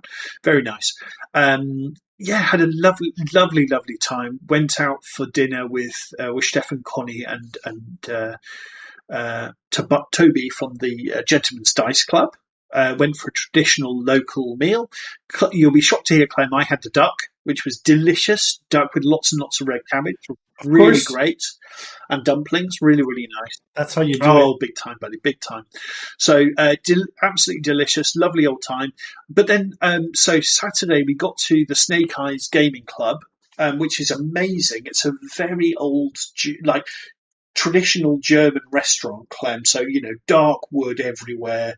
Lots of windows, but somehow no light. Do you know what I mean, Clem? They're one of these classic German restaurants. Yeah. Somehow the darkness of the wood just somehow eats the light. So it's very dingy, even though there's lots of windows. But it's been turned into, I think it was vacant for a couple of years, but it's been turned into the Snake Eyes Game Club. Loads of space, loads of tables, loads of terrain. Really, really fantastic place, Clem. And wow. But wait, so that's inside the city of Stuttgart? So it's just outside. It's, somewhere on the periphery near an industrial estate. I think there's some kind of football team playing nearby. There's a roller rink there. It's kind of, it's I see. Yeah. So it's, not in the town centre. So I think public transport. I see. Public That makes more transport's a sense. bit of an issue. Got to meet a lovely English chap called Charlie, who lives in Stuttgart. That was really nice. Lovely guy, and very welcoming club members. Really, really good. There was when we got there, there was a 40k game going on there, Clem, and they were playing 2 against 2. And I went up to one of the players and had a little chat with him and said, "Oh, you've painted your models." And we had a laugh because his was all fully painted and no one else's were in the slightest. And then a little bit later, when I was running Kings of War demos, he actually came over and actually showed an interest. So it's kind of like, if you, in a nice way, I built we had a laugh together. And then later he was interested to come and have a look. So, dear listener, if you're running demos and things, just be nice, just be friendly. Even though I was kind of ribbing him a little bit, it was done in a nice way.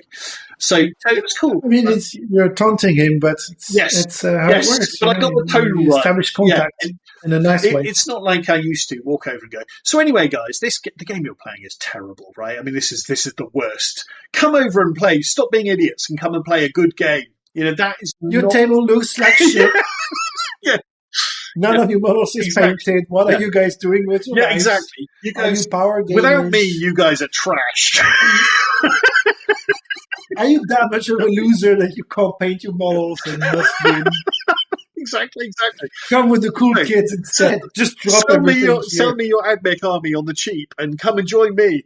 Yes, exactly, Clem. But to be honest, buddy, by the time we started at 1 p.m. and by the time we started, I was feeling really rough. It's when I wake up, I'm sort of all right for a bit, and then I struggle, with energy and so I thought, oh God, I've got this car journey to get home again after this event. So I said to Stefan, buddy, I'm really sorry. I don't think I can play, because I don't want to be. I'm really nervous. Firstly, I'm nervous to actually just have concentration. It's a safety issue. Yeah, totally.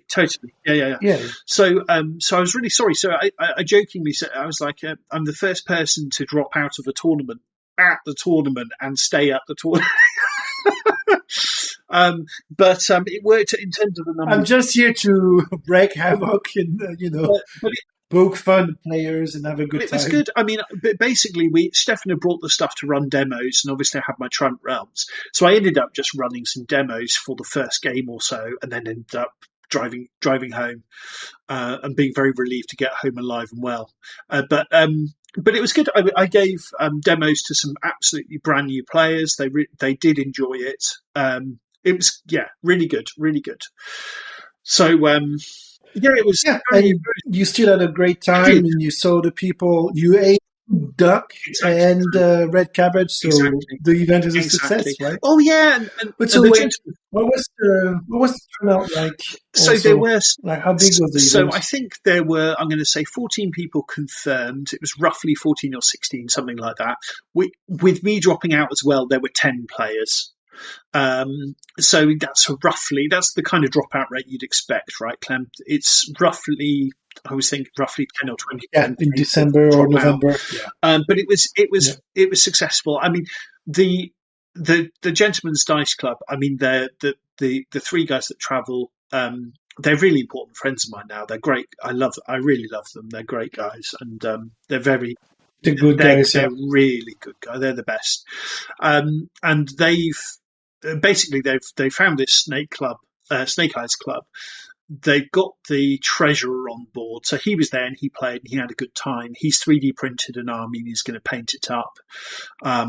So that's obviously, Clem, that's really key that you get, they've got the treasurer on board of the games club. He's into Kings, and he's very enthusiastic and he was a really good guy.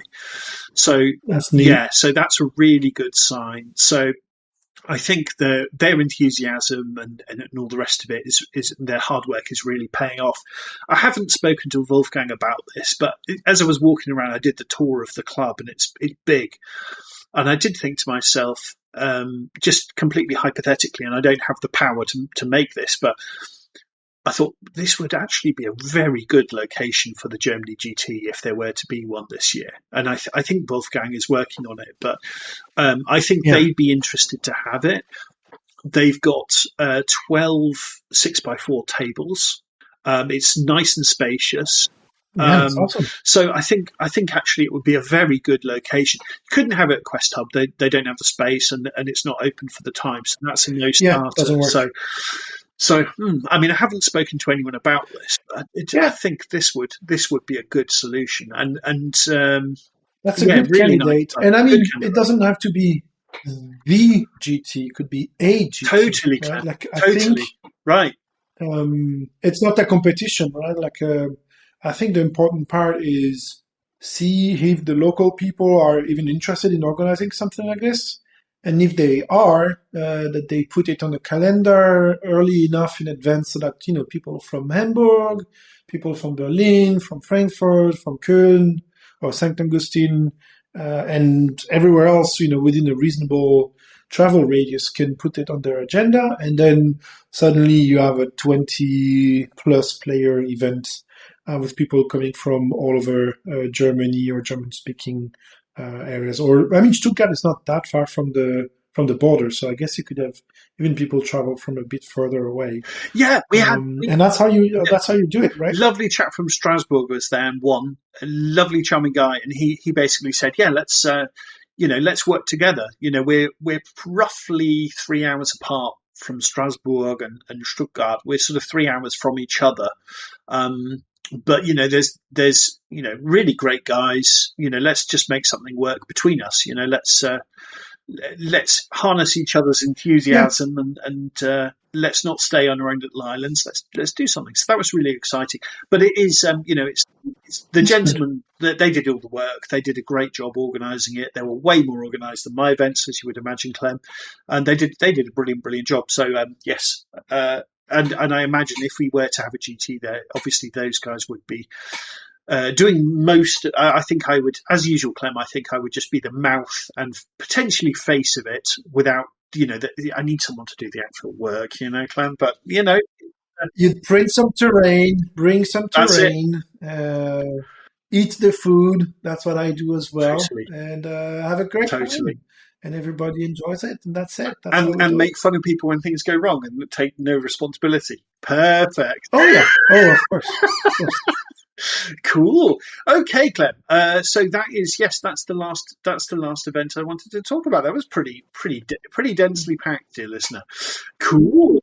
That's that's good. You've done a lot, and that's interesting. Do you have anything scheduled or coming up in Kings of War? Or what's your? You said you wanted to maybe organize another ambush event, but you haven't selected a date yet. No, right? We've not picked a date, buddy. I think we've got I'm not really sure when to do it. I'm hoping to get the conflict event in February. We're then off to the UK for March, Clem, which is obviously a big thing. You and I are road tripping, and our friend Daniel, who's coming with us, is expecting his first baby literally the month after. So let's hope all's fine and he can make it. He can make it. Yeah. So we've kind of we're pretty stacked up. So I'll probably book something in roughly April. As I mentioned earlier, that makes sense. I do know there's going to be everybody needs time also to digest the edition. Yeah, right? So. Totally. I mean, April sounds about right to me, to be honest. And I'll probably do a little Zerkali Empire Force for that. As I mentioned earlier, it's hasn't been announced yet, but we are expecting a Kings of War slow grow. So yeah, so I will do Zerkali. I'm also interested, actually, Clem, to go back and redo my salamanders. I actually painted a salamander test model. You'll be shocked here, Clem, and I was really happy with how it looked. It's kind of non-metallic gold style. Nice. I know non-metallic metals isn't your jam, but I really enjoyed painting that one model. So they I'll be honest, they look a lot like my Trident Realm, but I'll do something else for the basing.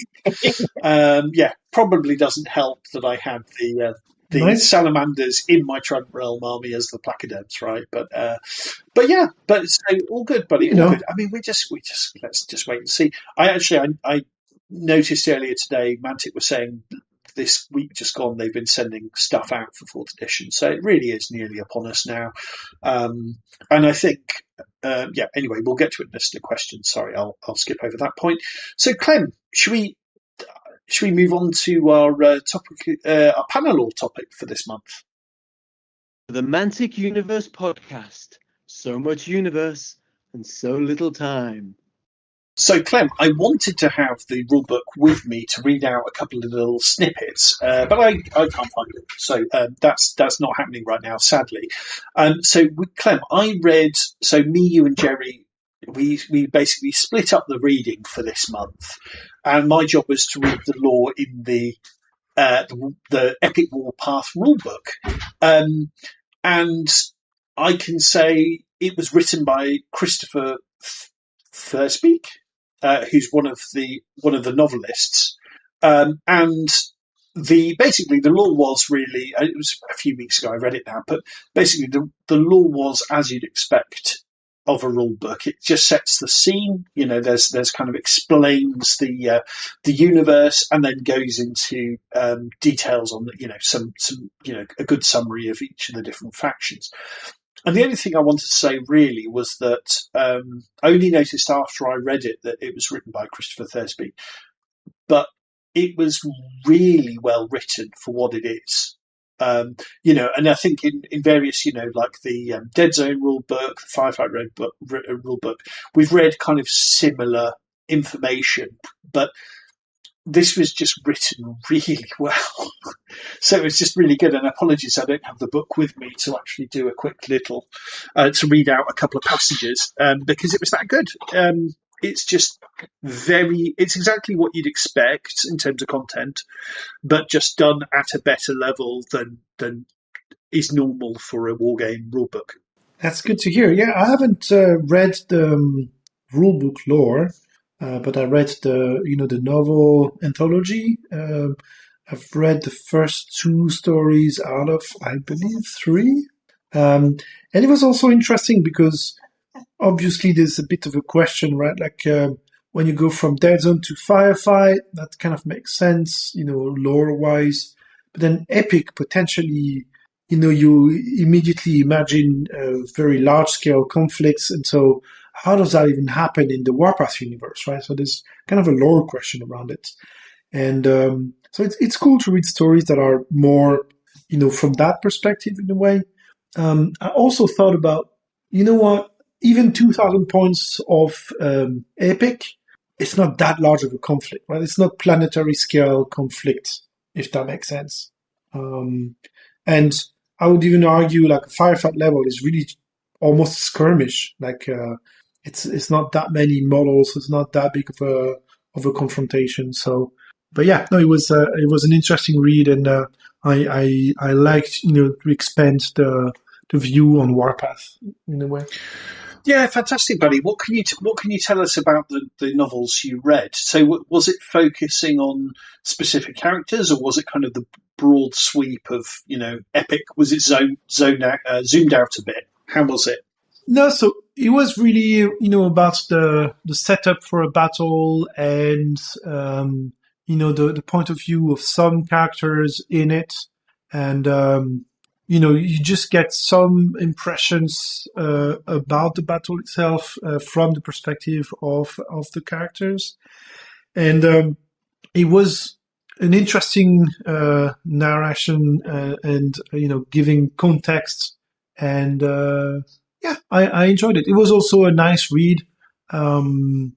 I wouldn't call it, high literature or something that I would read 5 times or recommend to friends outside of the hobby, but it really served the purpose well of, you want to expand your horizons a bit on the universe and get some ideas of, what kind of setup, lore setup you can have, that justify playing games and playing battles.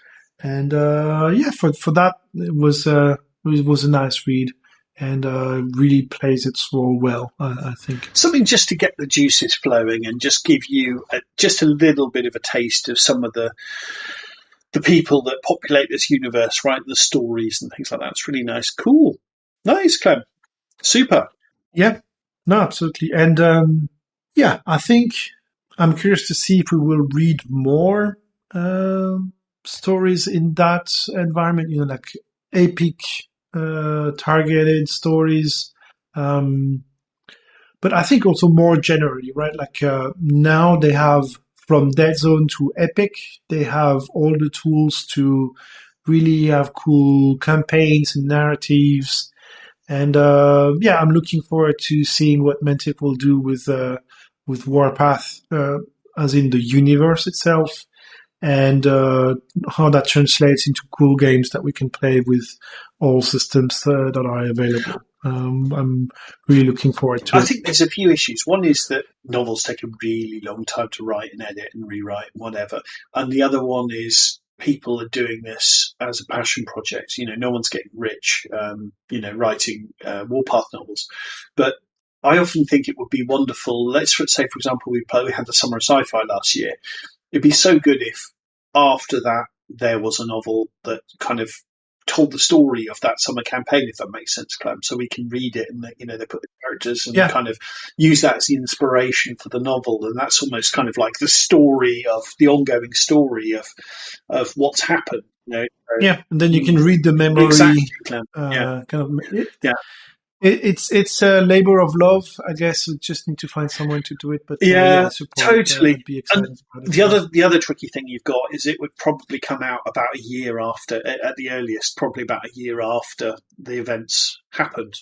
So it's going to be in the rearview mirror. Yeah. But I'd be well up for that. But it was my idea, so of course I would be. But I mean, then it means it's the perfect. It's a perfect opportunity to kind of get the conclusion of the previous event, in the last episode, exactly. in the previous season, and then set the scene for the next one. Exactly. Yeah, no, that's totally what I mean, Clem. And then if you get new players, well, what's going on with the story? Well, just read these 4 books, and you're up to date. You've read everything you need to read about what's it could be maybe one edition equals 1 book, or I don't know, something like that. But yeah, that would be cool. Cool. Everyone except for me, make that happen. That's the ticket. Cool. Yeah, that's it. Yeah. No, I just wanted to say one more thing on the whole topic here. To me, it's a good sign about the Warpath lore that neither you nor I want to use, AdMech or Chaos Space Marines in the universe, because Clem. It just doesn't work. Great point, Clem. Yeah.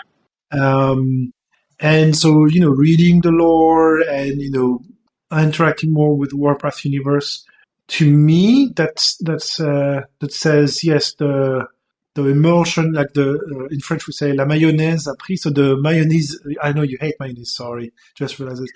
When the emulsion succeeds, I'm frightened of mayonnaise, Clem. I don't think there's anything weird about being frightened of mayonnaise. It's a totally normal thing. I think the dear listener would agree. Being frightened of mayonnaise as you're 43 years old is totally fine. I'm not allergic to any of the ingredients. Legit. It's not like a peanut allergy that it'll kill me. Yeah, carry on, Clem.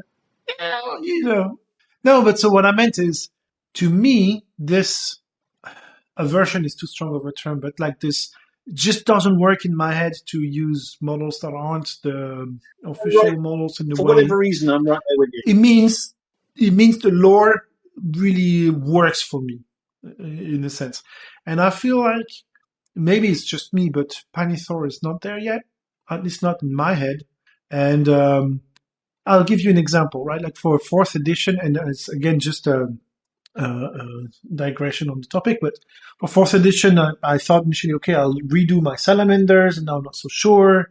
I'm thinking, oh, maybe I'll do my undead, and my undead has like 0 Mantic models in it, and yeah, I'm fine with it. Like it really, yeah, it just works. Whereas if it was in a firefight, way, you wouldn't go, oh, my Chaos Space Marines, I'll use them for firefight. That would be fine. You wouldn't, would you? Yeah, interesting. Yeah.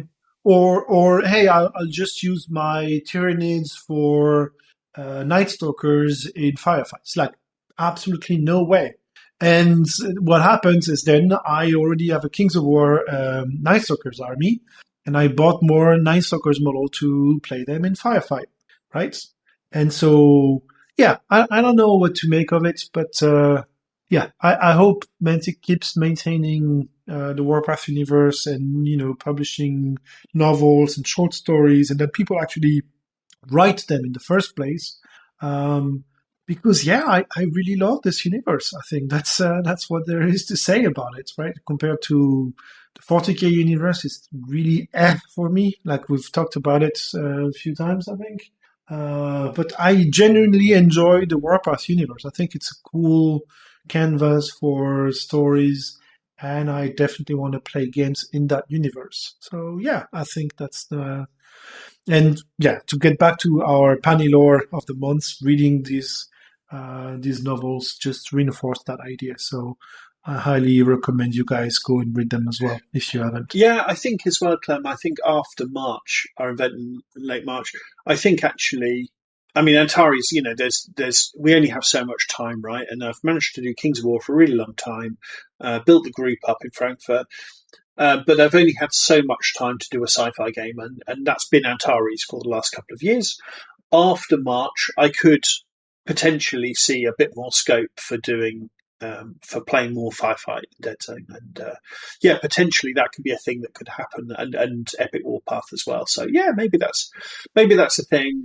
Sounds good. It would be cool, and I could imagine me going back over an army I've already built and painted, and just trying to make it look a lot nicer. For example, my Marauders, they're currently painted blue. I never liked the color scheme. I'm not happy with how they're painted.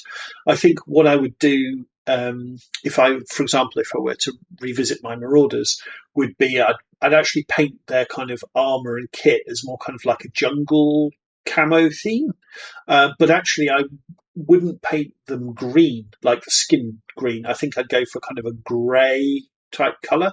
And then, yeah, just completely redo them. And that would be an interesting. That makes sense. That would be an interesting hobby project. It would basically be starting painting them again, really. But that's fine, But I'd want to do that before I got them back on the table.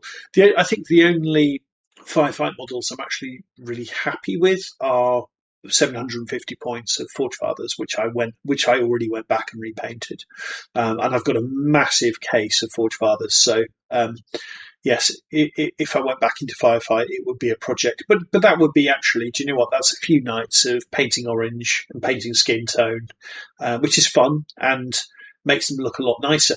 I mean, I don't think really what I've done with painting has really changed so much. Where I would have said the model is done previously, like that'll do. I basically do one more pass on basing things, So I'll, if I use the example of my Forge Fathers, I'll do more thinner layers, So I'd go back and do one more layer of orange and one more layer of skin, and obviously every time you go back, you tidy it up a little bit. And then once I've done that, I then do a little bit, I think more about light, and I do a little bit of highlighting. I tend not to do so much edge highlighting now, but I just highlight the bits of the model that I think the light would touch. And it's just subtle, a few little layers of a slightly lighter. So I'll mix in a little bit of white or a little bit of beige or a little bit of yellow, depending on the color. I'll mix that into whatever color. So let's say, for example, I was painting orange for the armor. I'll do a slightly lighter, obviously slightly lighter color. on the bits the light touch, and I'll use the same color orange and then just mix in a little bit of a lighter color into that, and I think you get a better effect than if you just pick a different random orange that's slightly lighter, if you know what I mean, Clem. But yeah. You have to have something really tailored for it, otherwise it just doesn't work. But yeah, mixing is a good idea. As well. And if you use, let's say, for example, if you use a beige to bring that up, you can do the same thing on the weapons, and I think you end up with a more coherent looking, model. It looks light. It definitely does something to it. Yeah, because I mean, if you look at pictures and things, light. The color of the tone, depends on the time of day, etc. It does have an impact on how the model looks. So yeah, that's been cool, and I've been spending a lot more time painting terrain actually, Clem, and it does make a big difference actually. It's well, I say a load more time. It's actually not that much more time. It's just I just keep going. As I said, I don't just stop and go, that'll do, and then I get to that point and then go, right, now I'm really starting to think about how the model looks, and do a little bit more detail. I've even crazily started trying to paint the eyes on some things, Clem. It's mad, but there we go. Anyway, wow, madness. Yeah, that makes sense. So I think I'm obliged to say at this point we're pressed for time, and I've got to go in. Right, and now all of the checkbox have been ticked. Exactly, Clem, exactly. So yeah, dear listener, yes, so well done, Clem. So Epic Warpath, it's, it sounds like, Clem, the novel, it's fun, popcorn, it's never going to change the world, but it doesn't need to, quite frankly. It's not everything needs to be the Lord of the Rings. Yeah. So Clem, let's talk briefly about the topic of the month and then listener questions. This is Fred, reminding you to visit the Kings of War forum, kowforum.com. No ads, no commercials. That's kowforum.com. Cool. So, Clem, topic of the month. So, I noticed this week that Bolt Action is coming to, I think it's Slytherin Studios or something, and I think they're done some 40k licenses. So, it's really interesting. I think their games are hit and miss, but it's interesting they're basically bringing Bolt Action to computer. And I think this isn't a video game based on Bolt Action, which is, Second World War, really, the kind of 1970s and 80s action film where the Second World War is their thing. Not really going for realism. But I think this is basically a kind of tabletop simulator / universal battle style. You are playing it's not a video game, you are playing the tabletop game with virtual components. Is that right, Clem? Is that the way I've described that?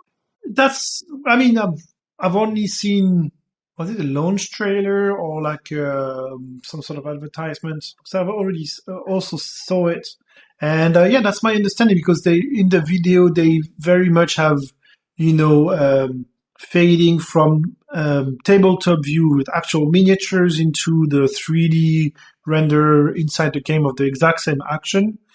And so I think the message was very clear of conveying, yes, you are playing tabletop Bolt Action, except it's on a computer. And I really like the idea.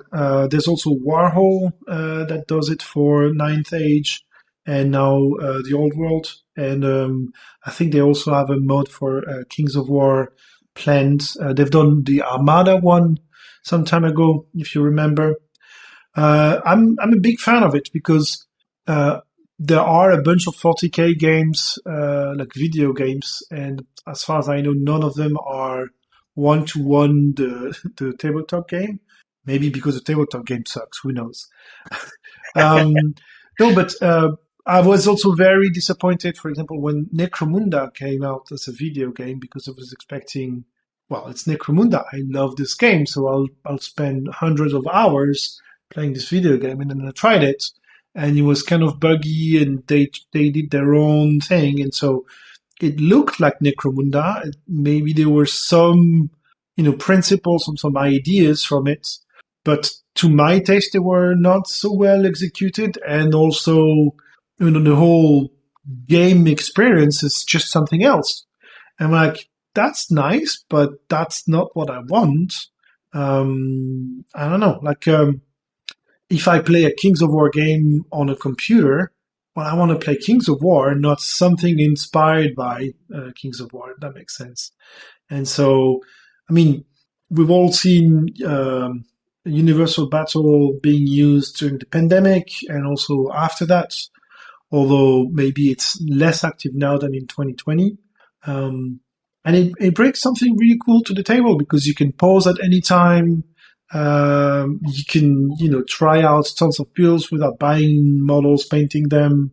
And so for people who enjoy the gaming experience, it's absolutely magical, right? Like you just can get everything you want and just play it in the computer. So from that perspective, I think it's really nice, and I'm very happy to see, a more established game also get this treatment. And I'll definitely give it a try once it comes out. What about you, Chris? So I like the idea of it, but I never, me, for whatever reason, I never enjoyed playing things on Universal Battle, or to me, it feels like a slightly different experience. And to me, I think, I'll be interested to try Bolt Action, definitely, Clem. For example, if you're interested, then it would be great if you and I could play. Definitely, that appeals to me massively. But a big part of that is you and I can have a little chat and also be playing this game at the same time. But for example, Bolt Action is a Second World War game. There's a series of Second World War real-time strategy PC games called Company of Heroes, which are very good and very well regarded. I would personally probably, if I was going to play Bolt Action, so there's kind of two things going on, isn't there? One is a video game, and the other is kind of a virtual tabletop game where your pieces are just, virtual gaming pieces. You're kind of rolling dice and playing the tabletop game. It's not as you said with Necromundo, it wasn't a virtual version of Necromundo. It was a video game inspired by more the Necromundo universe, I guess, rather than being virtual Necromundo, if that makes sense, dear listener. So I think setting clear expectations to people of what this exactly is, what this product is, I think there probably is a small market for this. Because I think a lot of people would just play Company of Heroes, if they're PC gamers, but it's interesting. I think it's an interesting thing. For me, the big question is, sorry to interrupt, but for me, the big question is, will such a game appeal to a percentage of people who already played a tabletop Bolt Action game, in which case it's kind of like a miss? Or will it just appeal to a much wider audience of people who don't know the tabletop game yet, enable them to try the tabletop game and figure out, oh, that's actually a very good game, like from a pure gaming perspective, and maybe now I want to buy some models and give this different hobby a try. Right? That's for me. That's the key question. That must be what they're relying on, because if 20% of Bolt Action players, the tabletop game, play this is not going to be successful financially, right? This is going to cost a lot of money to make. So they must be relying on drawing new people into the game and new people potentially into the hobby as well, right? But there's some. Yeah, you mentioned 40k games. There's the Rogue Trader role playing game is very good. I've probably played that for about 20 hours. I really enjoyed that. I found the levels a bit too big, but other than that, it's a very good story. And there is a very well beloved 40k real-time strategy game called Dawn of War, and they recently had a kind of a remastered version, which is it's really, really good. I played Dawn of War 1, 2, and 3, and really, really enjoyed those games. So yeah, good. That's back, and that is a decent. If you want a 40k PC game, it's not. It is a computer game with AI and stuff. That's a really good one, and it really does a great job of nailing the feel of 40k. Everything feels very violent and visceral and tough, and the guns sound amazing. It's very visceral. It's a very good job. Yeah, I mean, I'm interested in this bolt action thing. I claim it's the kind of thing that I would not imagine me paying full price for, but when it comes down to like 50% off, 75% off in a Steam sale, I'll go, oh, great. Let's, Clem, get it now. Now's the time. I doubt I'll pay full price. Yeah, no, same. Yeah. Cool. But again, I could imagine it inspiring me to, I've got a British army for bolt action. I've got a German army and I've got an Italian army still on its sprues with the box unopened. I can imagine that at some point tempting me to do my Italian army just as a fun hobby project, just getting it done, Yeah. Cool. Okay, super. So very quickly, dear listener, because we are pushed for time and my wife's come in a couple of times looking slightly cross with me. So let's do our listener questions. We don't have so many this month. So Adrian Scott, hey Adrian, how are you coping with the changes in 4th? For instance, are you expecting to paint new units to fill out your core slots? Ooh, Clem. Big question. Yeah. So obviously we received the Salamanders list in advance for review, and I had a look at it, to think, okay, how can I transfer my 3rd edition Salamanders list into 4th?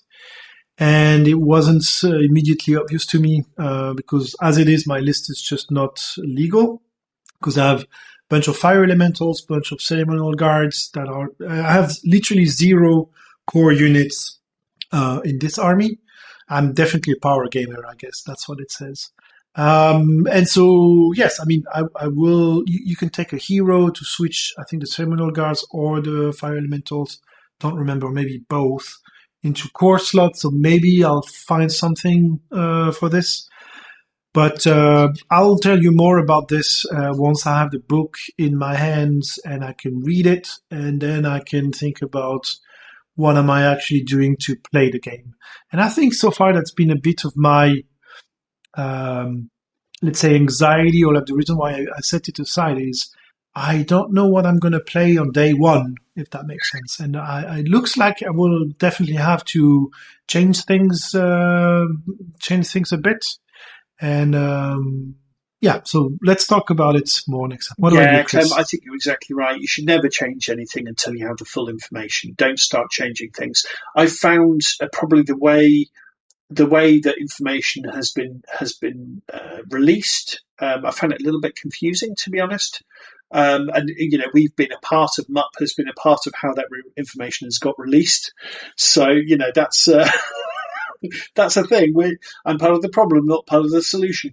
But I have found it a little bit confusing. And I get Mantic want to tease things and get people excited, but I think, and I think some people deliberately take things the wrong way. There's a small group of people that were always going to be a problem. Yes. But I think the way that things have gone, people like being yes. I think the way things have gone has given people who were looking for an excuse to be outraged and annoyed, and I don't think it was fair.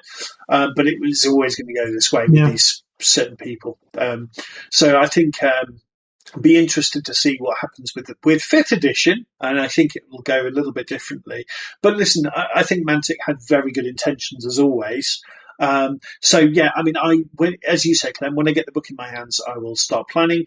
Trident Realm, I'm definitely going to, get that ready for 4th edition as a first thing to do.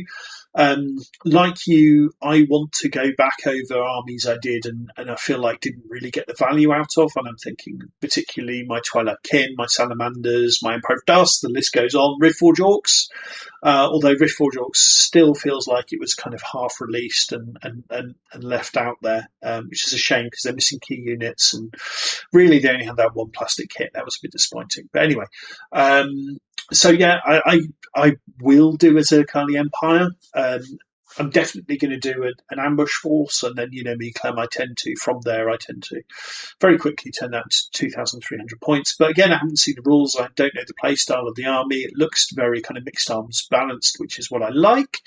But until I see everything, I'm not going to be making any decisions. The only little thing I've done is make a couple of 40 mil bases for my Trident Realms to rebase some heroes. But until I get the book, I'm not going to do anything because I think it's creating stress when it's just not necessary. You've got plenty of other hobbies. Yeah, to do. no, I wanna enjoy it, and right now it's kind of just the stress of, oh, I don't really have all the information, so I don't really know exactly what I want to be doing. And it will be a lot better. I think they said on 17th it goes live on the companion. Right. I'll definitely get my companion and read the stuff and, be excited like a kid on Christmas morning, right? Like opening the new thing and trying to see the differences and so on, and do it on my own. So definitely let's talk about it next time. Let's lead into Erasmus's question then. But so somebody then asked, when does the companion new rules go live? And somebody answered the 17th, as you said, Clem. So 3 days as of time of recording. Erasmus Berger is asking, what are you doing to get your heroes on 4th edition size bases? As I said, I've made a couple of 40mm bases, and I'm going to move some Trident Realm heroes over. Funnily enough, I had this conversation yesterday with my friend Stefan, and he's actually got some acrylic bases. So he's glued some of his 20mm heroes onto the acrylic bases. He's like, well, I don't love how it looks, but it'll do for now. Stefan has more armies than I do, Clem, which is, if you can imagine such a thing, he really does. I think he has almost all these war armies. Yeah. And they're all beautifully displayed on shelves, and it's just shelf after shelf. Oh, yeah, no, it's nicely painted. Yeah. So, I've kind of suggested to him, just do the rebasing of the armies or the army you're going to play for 4th edition, because imagine if he goes back and rebases all of those armies, all of those heroes, and then it turns out for 5th edition they go back to 20mm. Who knows, right? So I would only do what you need to, and just keep it relatively limited. I wouldn't go on a massive rebasing project, to be quite honest with you, Clem, and I'm certainly not going to. Yeah, I think so. I have laser cut already some adapters. I'm with you on only rebasing what you strictly need to rebase for now. And thankfully only the heroes need that. I believe also we might, or at least in my list building, the approach to which heroes you take on the list is quite different in 4th edition. And so it might be that we'll just need to make new models for heroes that I select that I didn't have in previous lists. And so it might be that it's not about rebasing, it's just making a few new models that are the heroes that I need for my list. And so I think that's also what will happen. I mean, it's sort of frustrating, Clem, because obviously you want to play the new edition as quickly as possible. But I do think it can also be a cool opportunity to look at your army with fresh eyes, because, you going over your salamanders, it would be cool to potentially do another couple of units. But I appreciate you have to do that before you play the game is a kind of a frustrating feeling, rather than, I can do this on top of what I have. Before you get playing, you must do these different units. I get that is a frustration and it's a barrier, right? But it's always it's always cool to go back and do things to old armies. I've been a big fan of that over the last 12 months, and that's going to continue going forward. Clem, so Adrian's got, hey Adrian, any New Year's resolutions? Have you got any, Clem? I mean, it's not January yet. We'll talk about that in January, right? Ooh. In December, you can still, lazy out. And no, to be honest, I haven't thought too much about it. By the time next episode goes out, Clem will have missed it. So this is our chance. Right. Well, I mean, as I've mentioned in previous episodes, I've been doing a lot of work in my house, and I'm almost done, setting my hobby space back up and be back in good conditions to do hobby and enjoy the hobby. So that's definitely something I'm looking forward to, like, make some space, both time-wise and physically and mentally, to sit down and enjoy the painting side of the hobby. Because lately I had to set up my stuff temporarily on the living room table and then pack it all up. And it's a toll, especially once you've tasted the freedom of having a dedicated space. And so one of my resolution is being done with the construction, and so that I can have a hobby space again. And that's the main one. I think the second one is keep focusing on, playing and painting and buying what I really want, not just reacting or following. How can I say? It's both a liberating and like a direction element for me, right? I've mentioned I just bought recently some Chaos Space Marines, and I've hesitated for years because I really like the models, but I'm like, yeah, I'm also not playing them in any games, so why would I do this? And I thought recently, you know what? I enjoy the models. I'll buy them and then I'll have a good time with them, and that's it. And for gaming, it's the same. It's like, yeah, I want to play a couple of games of this system, and I'll just do this. And it doesn't mean that's now a game that I play. It's like, no, I just play a couple of games of it to give it a taste, and then I move to something else. And in a way, to me, it's acknowledging again, like, what am I after in this hobby? And I like the cool stories, the cool models, playing challenging tactical games, meeting up with cool people. And I just want to really focus on that, like keep that in mind. And that's why I'm doing the hobby, and not, this is the latest thing that you have to buy, or, just follow trends. It's just like make it my hobby and what do I want from it, and do this, if that makes sense. Yeah, What about you, Chris? It's incredible how much sense it makes, Clem. It's so funny that's exactly how I feel about it. And it's kind of like, because I was trying to rationalize to myself, like, why am I painting these GWAOS models? Like, where's this going? And, I almost felt a little bit guilty about it. It's like, I'm having fun just painting those models. Like, it doesn't have to be anything more than that to be valuable, or to be worthwhile. And it's really funny, in as much as, like, for example, me saying to Caleb, hey, Caleb, maybe we could have a game of this spear point game or whatever it's called. Just because we play 1 or 2 or 3 games of spear point, which may or may not happen. You're right, Clem, it doesn't mean, I'm a spear point player now. No, it just means I'm a gamer who loves games. And I'm just, trying that experience out. It doesn't have to necessarily be the greatest game of all time. It's me having fun with my friend. So it's exactly as you've described. And it's so funny that these things tend to happen with us, Clem, where I do something in isolation. I don't tell you about it. Like, I bought some 40k models. So eventually I painted some up and sent you a phone and went, Clem, something really weird happened. I built some 40k models and I painted them up. Don't judge me harshly. And then you send me a photo back and go, I've bought this Warhammer Battle Box 40k models. It's, hey, So it's not, things happen. There's a reason why we're friends. Yeah, I guess. Exactly. That's exactly my point. Yeah, exactly. Yeah. So no, I completely agree with you, Clem. And I think once we've got the Antares thing, love the game, love but it's like, let's get that out of the way, and then I just want to have a little look around and see what's going on. I will definitely do a Zerkali army next year. To be honest, Clem, probably a big part of next year is going to be getting enjoyment out of what I already own. And, as I said, painting more stuff I already own, getting them on the table, enjoying them, repainting terrain I've already painted, or giving it another lick of paint to make it looking nice. Because the stuff I'm doing now just looks really good, and I enjoy that, making leveling stuff up that I've already done. So Zerkali army, yes, but probably next year is going to be about me just enjoying what I have, and definitely a big part of that is going to be the people, just making sure I make plenty of time to see my friends, and like such as yourself, Clem, and just making sure that we're having a really good time. Yeah, that's a good point. And if I think back on Kings of War, look, I have a Reforged Orcs army, I have a Trident Realm army, I have a Twilight Kin army, I have an Emperor Dust army.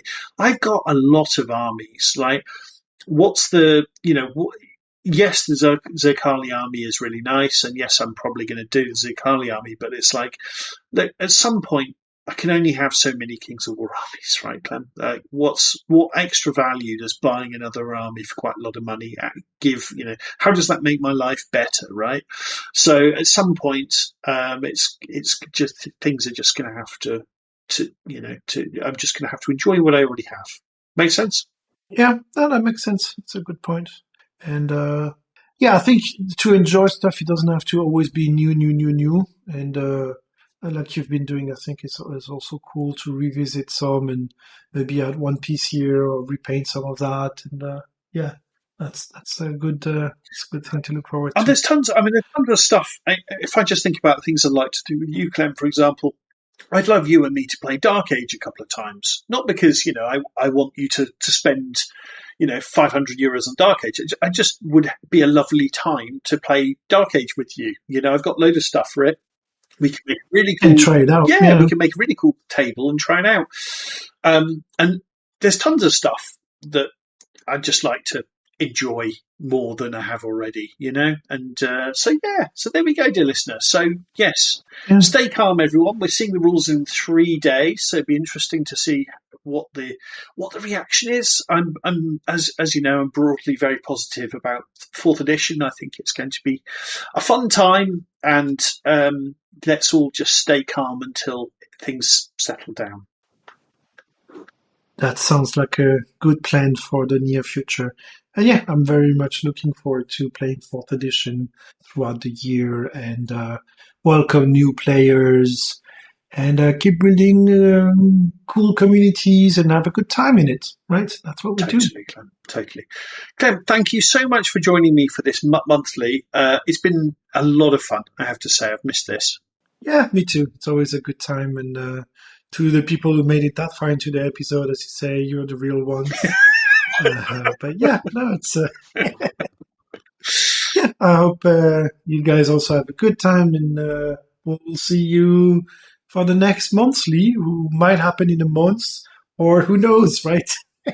Let's see how things go. Absolutely, buddy. Yes, dear listener, happy festive period, happy Christmas, Hanukkah, whatever else, Kwanzaa. I don't really know what that is, but I've heard of it. Enjoy yourselves, enjoy your family, enjoy your friends. That's what life's all about.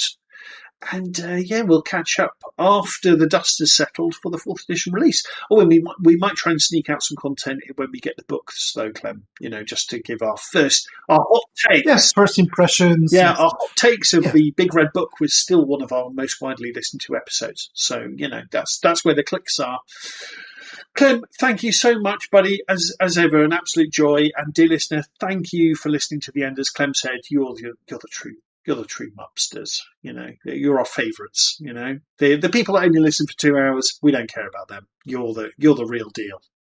Cool, Clem. Merry Christmas. Merry Christmas. Thanks so much.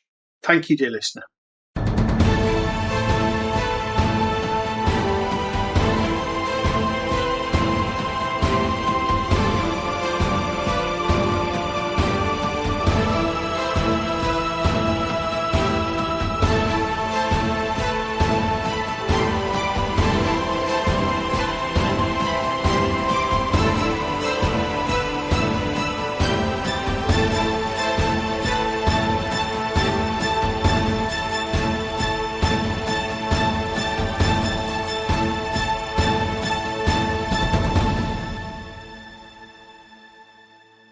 Merry Christmas and so many universe. What